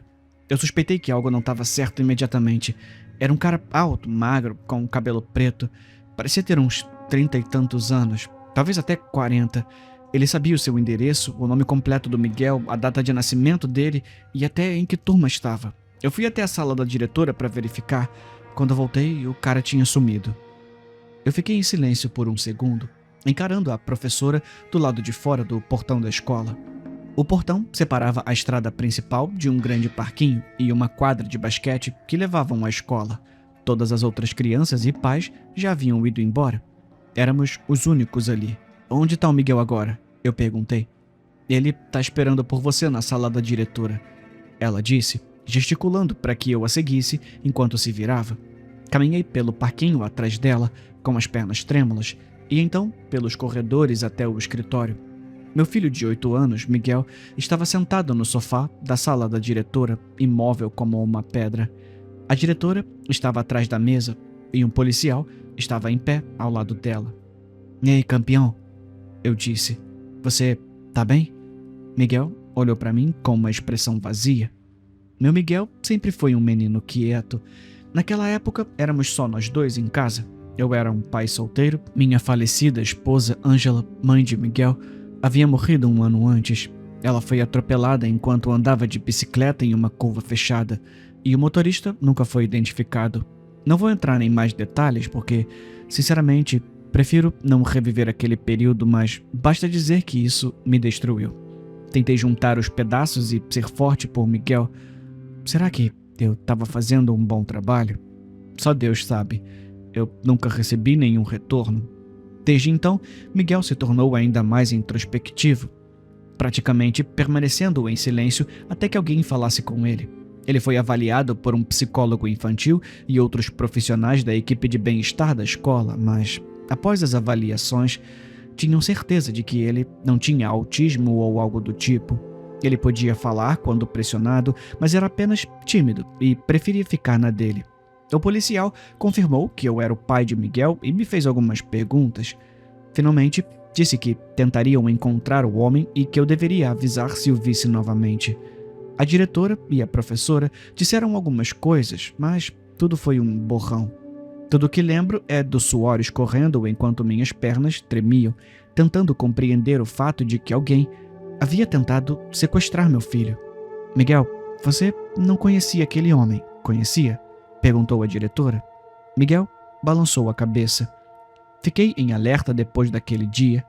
Miguel era meu mundo, toda a família que eu tinha, e não suportava a possibilidade de que ele estivesse em perigo. Aquilo me enojava. Quem era aquele desgraçado? Por que o meu filho? Ele nos conhecia ou era algum doente aleatório? A partir de então, sempre levei Miguel para a escola e o busquei, nunca mais me atrasando. Enquanto isso, Miguel não parecia nem um pouco abalado. Nunca mencionava o incidente, a menos que fosse especificamente questionado. Na época, achei que ele era apenas tímido e não queria causar problemas. 2 semanas depois, a mesma professora ligou para mim durante o intervalo do almoço. Disse que uma das crianças da classe havia visto Miguel conversando com um homem pelo portão da escola. Quando ela correu para fora, o homem havia desaparecido. Quando perguntaram ao Miguel, ele disse que não tinha falado com ninguém. A menina, que aparentemente o viu, foi interrogada novamente e insistiu que viu Miguel falando com um homem alto, magro e de cabelo preto bagunçado. A polícia foi chamada novamente, fez uma busca rápida no perímetro da escola, mas não encontrou ninguém suspeito. Naquela tarde, sentei Miguel à mesa da cozinha. Eu não vou ficar bravo, tá? Eu só preciso que você me diga a verdade, eu disse, tentando controlar os nervos. Você falou ou não com o estranho hoje na escola? Sim ou não? Conseguir uma resposta dele era mais difícil do que tirar leite de pedra. Quantas vezes já dissemos para você não falar com estranhos? É para sua segurança. Você entende isso, não entende, filho? Ele assentiu, parecendo ligeiramente assustado. Percebi que havia elevado o tom de voz e, imediatamente, me senti culpado. Exausto e funcionando com apenas 2 horas de sono, deixei-o na mesa de jantar e fui direto para a cama. Naquela noite, acordei às 2 da manhã para ir ao banheiro. Aproveitei para verificar Miguel e ele não estava no quarto. Chamei por seu nome e procurei na sala de estar e na cozinha, ficando mais frenético a cada segundo. Verifiquei guarda-roupas, cantos e até os armários de cozinha, mesmo que fosse impossível ele caber neles. Mas eu estava desesperado, pensando que ele havia sido sequestrado. Saí para a rua, gritando seu nome, enquanto corria para cima e para baixo como um louco, sem sucesso. Quando voltei para casa, pronto para ligar para a polícia, olhei para o quarto de Miguel uma última vez. Ele estava sentado na cama, acordado e me encarando. Onde você estava? Perguntei, aliviado, mas ainda alarmado. Eu estava aqui, ele respondeu. Não, você não estava. Eu procurei em todo lugar e você não estava aqui. Eu estava sim. Eu imaginei tudo aquilo. Balancei a cabeça, sentindo uma enxaqueca se aproximando. Só fica no seu quarto, tá? Não me assusta assim. Pensei que meus olhos haviam me enganado de alguma forma e que a paranoia estava me afetando. Talvez eu devesse ter prestado atenção ao fato de que a janela estava aberta. Um ano depois desses incidentes, ouvi uma batida na porta do meu apartamento. Eu estava trabalhando em alguns papéis enquanto Miguel jogava Minecraft no quarto. Fiquei imediatamente em alerta. Ninguém batia na porta. Morávamos em um prédio de apartamentos e amigos ou conhecidos geralmente esperavam na porta principal, tocavam a campainha e eu os encontrava lá embaixo. Isso significava que provavelmente era um vizinho de cima ou de baixo precisando de algo. Eu tinha o número de alguns deles, mas nunca fomos próximos. Caminhei até a porta e olhei pelo olho mágico. Não havia ninguém ali. Estranho, pensei. Talvez tivesse ouvido coisas. Essas ocorrências aleatórias eram comuns e duvidar de mim mesmo já era habitual naquela altura. Voltei para a mesa na sala de estar, mas ouvi outra batida. Algo estava errado. Eu voltei à porta. Nada pelo olho mágico. Alguém estava nos pregando uma peça? Fiquei parado atrás da porta e mandei uma mensagem ao meu vizinho de cima, perguntando se ele havia batido. Alguns momentos depois, ouvi passos apressados acima, que iam em direção à porta e voltavam para o apartamento. Então, recebi uma mensagem dele. Não abra a porta. Tem um cara com uma faca enorme agachado, escondido bem ao lado da sua porta.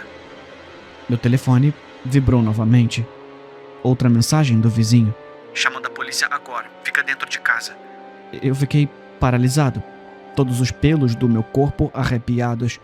Estava congelado, incapaz de me mover por alguns segundos. Quando recuperei os sentidos, fui na ponta dos pés até o quarto de Miguel. Fica aqui dentro. Fica quieto. Eu sussurrei, os olhos arregalados, gotas de suor escorrendo pela minha testa. Nunca senti meu coração bater tão rápido. Miguel olhou para mim, erguendo as sobrancelhas, enquanto eu fechava a porta dele devagar e me posicionava do lado de fora. Estava à beira de vomitar e me descontrolar completamente. Ficamos tão imóveis que consegui ouvir conversas abafadas e passos frenéticos no andar de cima. Peguei uma faca da cozinha e voltei ao corredor ao lado da porta de Miguel, esperando o pior. Rezei em silêncio, repetidamente, enquanto segurava a faca com tanta força que meus dedos doíam. Depois do que pareceu uma eternidade, ouvi sirenes ao longe. Meu coração começou a desacelerar e meu aperto na faca diminuiu.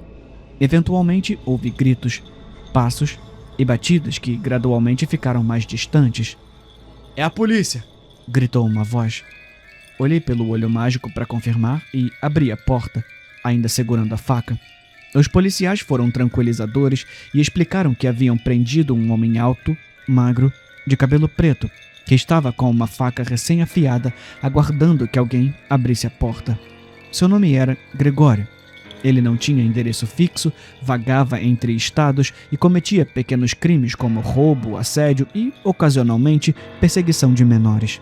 Após uma investigação mais profunda, descobriram que ele estava envolvido em pelo menos um assassinato brutal em outro estado. Foi condenado à prisão perpétua junto com seus cúmplices. Pensei que aquele terror tinha acabado, mas 10 anos depois, descobri outra parte da história. Miguel estava prestes a ir para a faculdade, a primeira vez morando fora de casa. Enquanto arrumava suas coisas, encontrei um caderno velho e desgastado no fundo da gaveta dele. Na capa, lia-se: Diário do Miguel.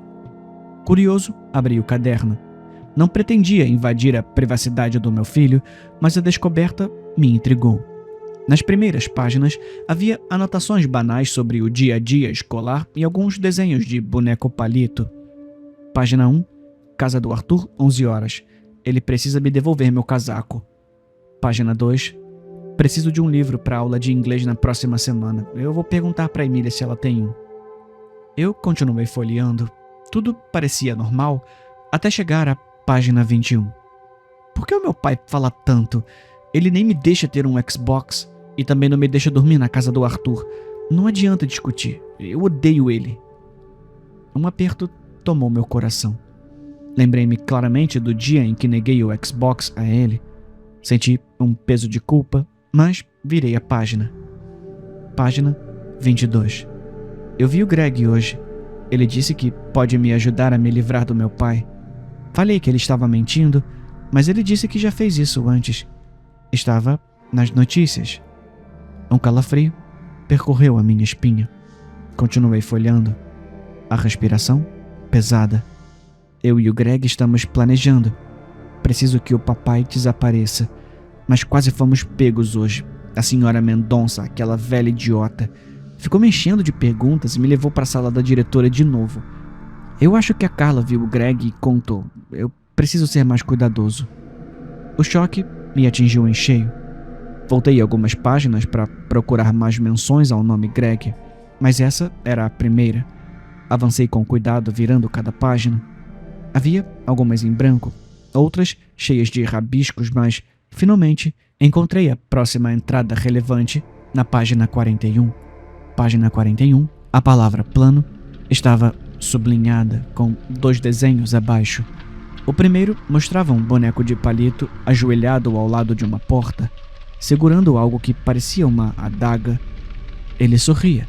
O outro boneco de palito estava do outro lado da porta, com a mão na maçaneta, prestes a abri-la. O segundo desenho mostrava o boneco de palito com a adaga esfaqueando o outro, cujos olhos agora eram 2 X. Página 42. O Greg veio aqui em casa e mostrei para ele o meu plano. Ele disse que era bom e que podia fazer. Quase fomos pegos pelo papai, mas consegui voltar para a cama a tempo. Ele vai buscar algumas ferramentas na casa dele. Foi por pouco. Página 43. O Greg estragou tudo. Ele tá na cadeia agora. Por que o papai não abriu a porta quando ele bateu? Tudo deu errado. Eu não entendo por quê. Página 44. Eu queria que meu pai calasse a boca para sempre. As páginas seguintes estavam todas em branco. Essa foi a última entrada. Eu li tudo várias vezes, sem acreditar.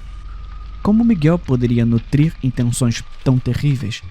Como ele, meu filho, poderia planejar algo assim? Confuso e arrasado, passei dias agindo como se nada tivesse acontecido. Até o dia em que ele estava pronto para ir para a faculdade. Enquanto ele colocava sua mochila nas costas e segurava a mala na porta, eu não consegui mais me conter. Miguel, quando você era mais novo, eu já disse algo ou fiz algo que te machucou? Pode ser honesto comigo? Não, por que tá perguntando isso? Ele respondeu. Eu levantei o diário. Ele congelou por um instante e vi a cor sumir do seu rosto. Eu não vou te culpar por nada, tá? Não se preocupa. Saiba que eu te amo muito, filho.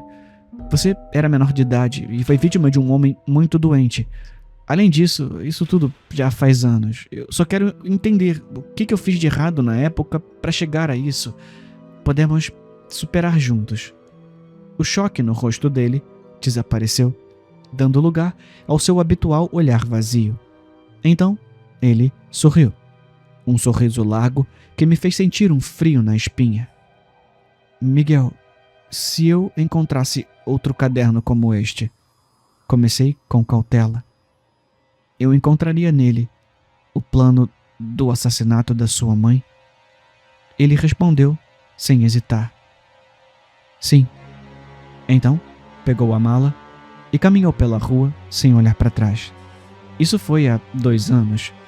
Eu nunca o perdoei. Todas as noites, ainda fico acordado, me perguntando se ele nasceu assim ou se, de alguma forma, foi minha culpa. Desde aquele dia, não conversamos mais. Ele nunca tentou me contactar, e eu também não. Pelas postagens no Facebook, parece que ele está indo bem na faculdade, tem muitos amigos e parece feliz. Imagino se algum deles um dia descobrirá quem ele realmente é. Não os culparia se nunca descobrissem.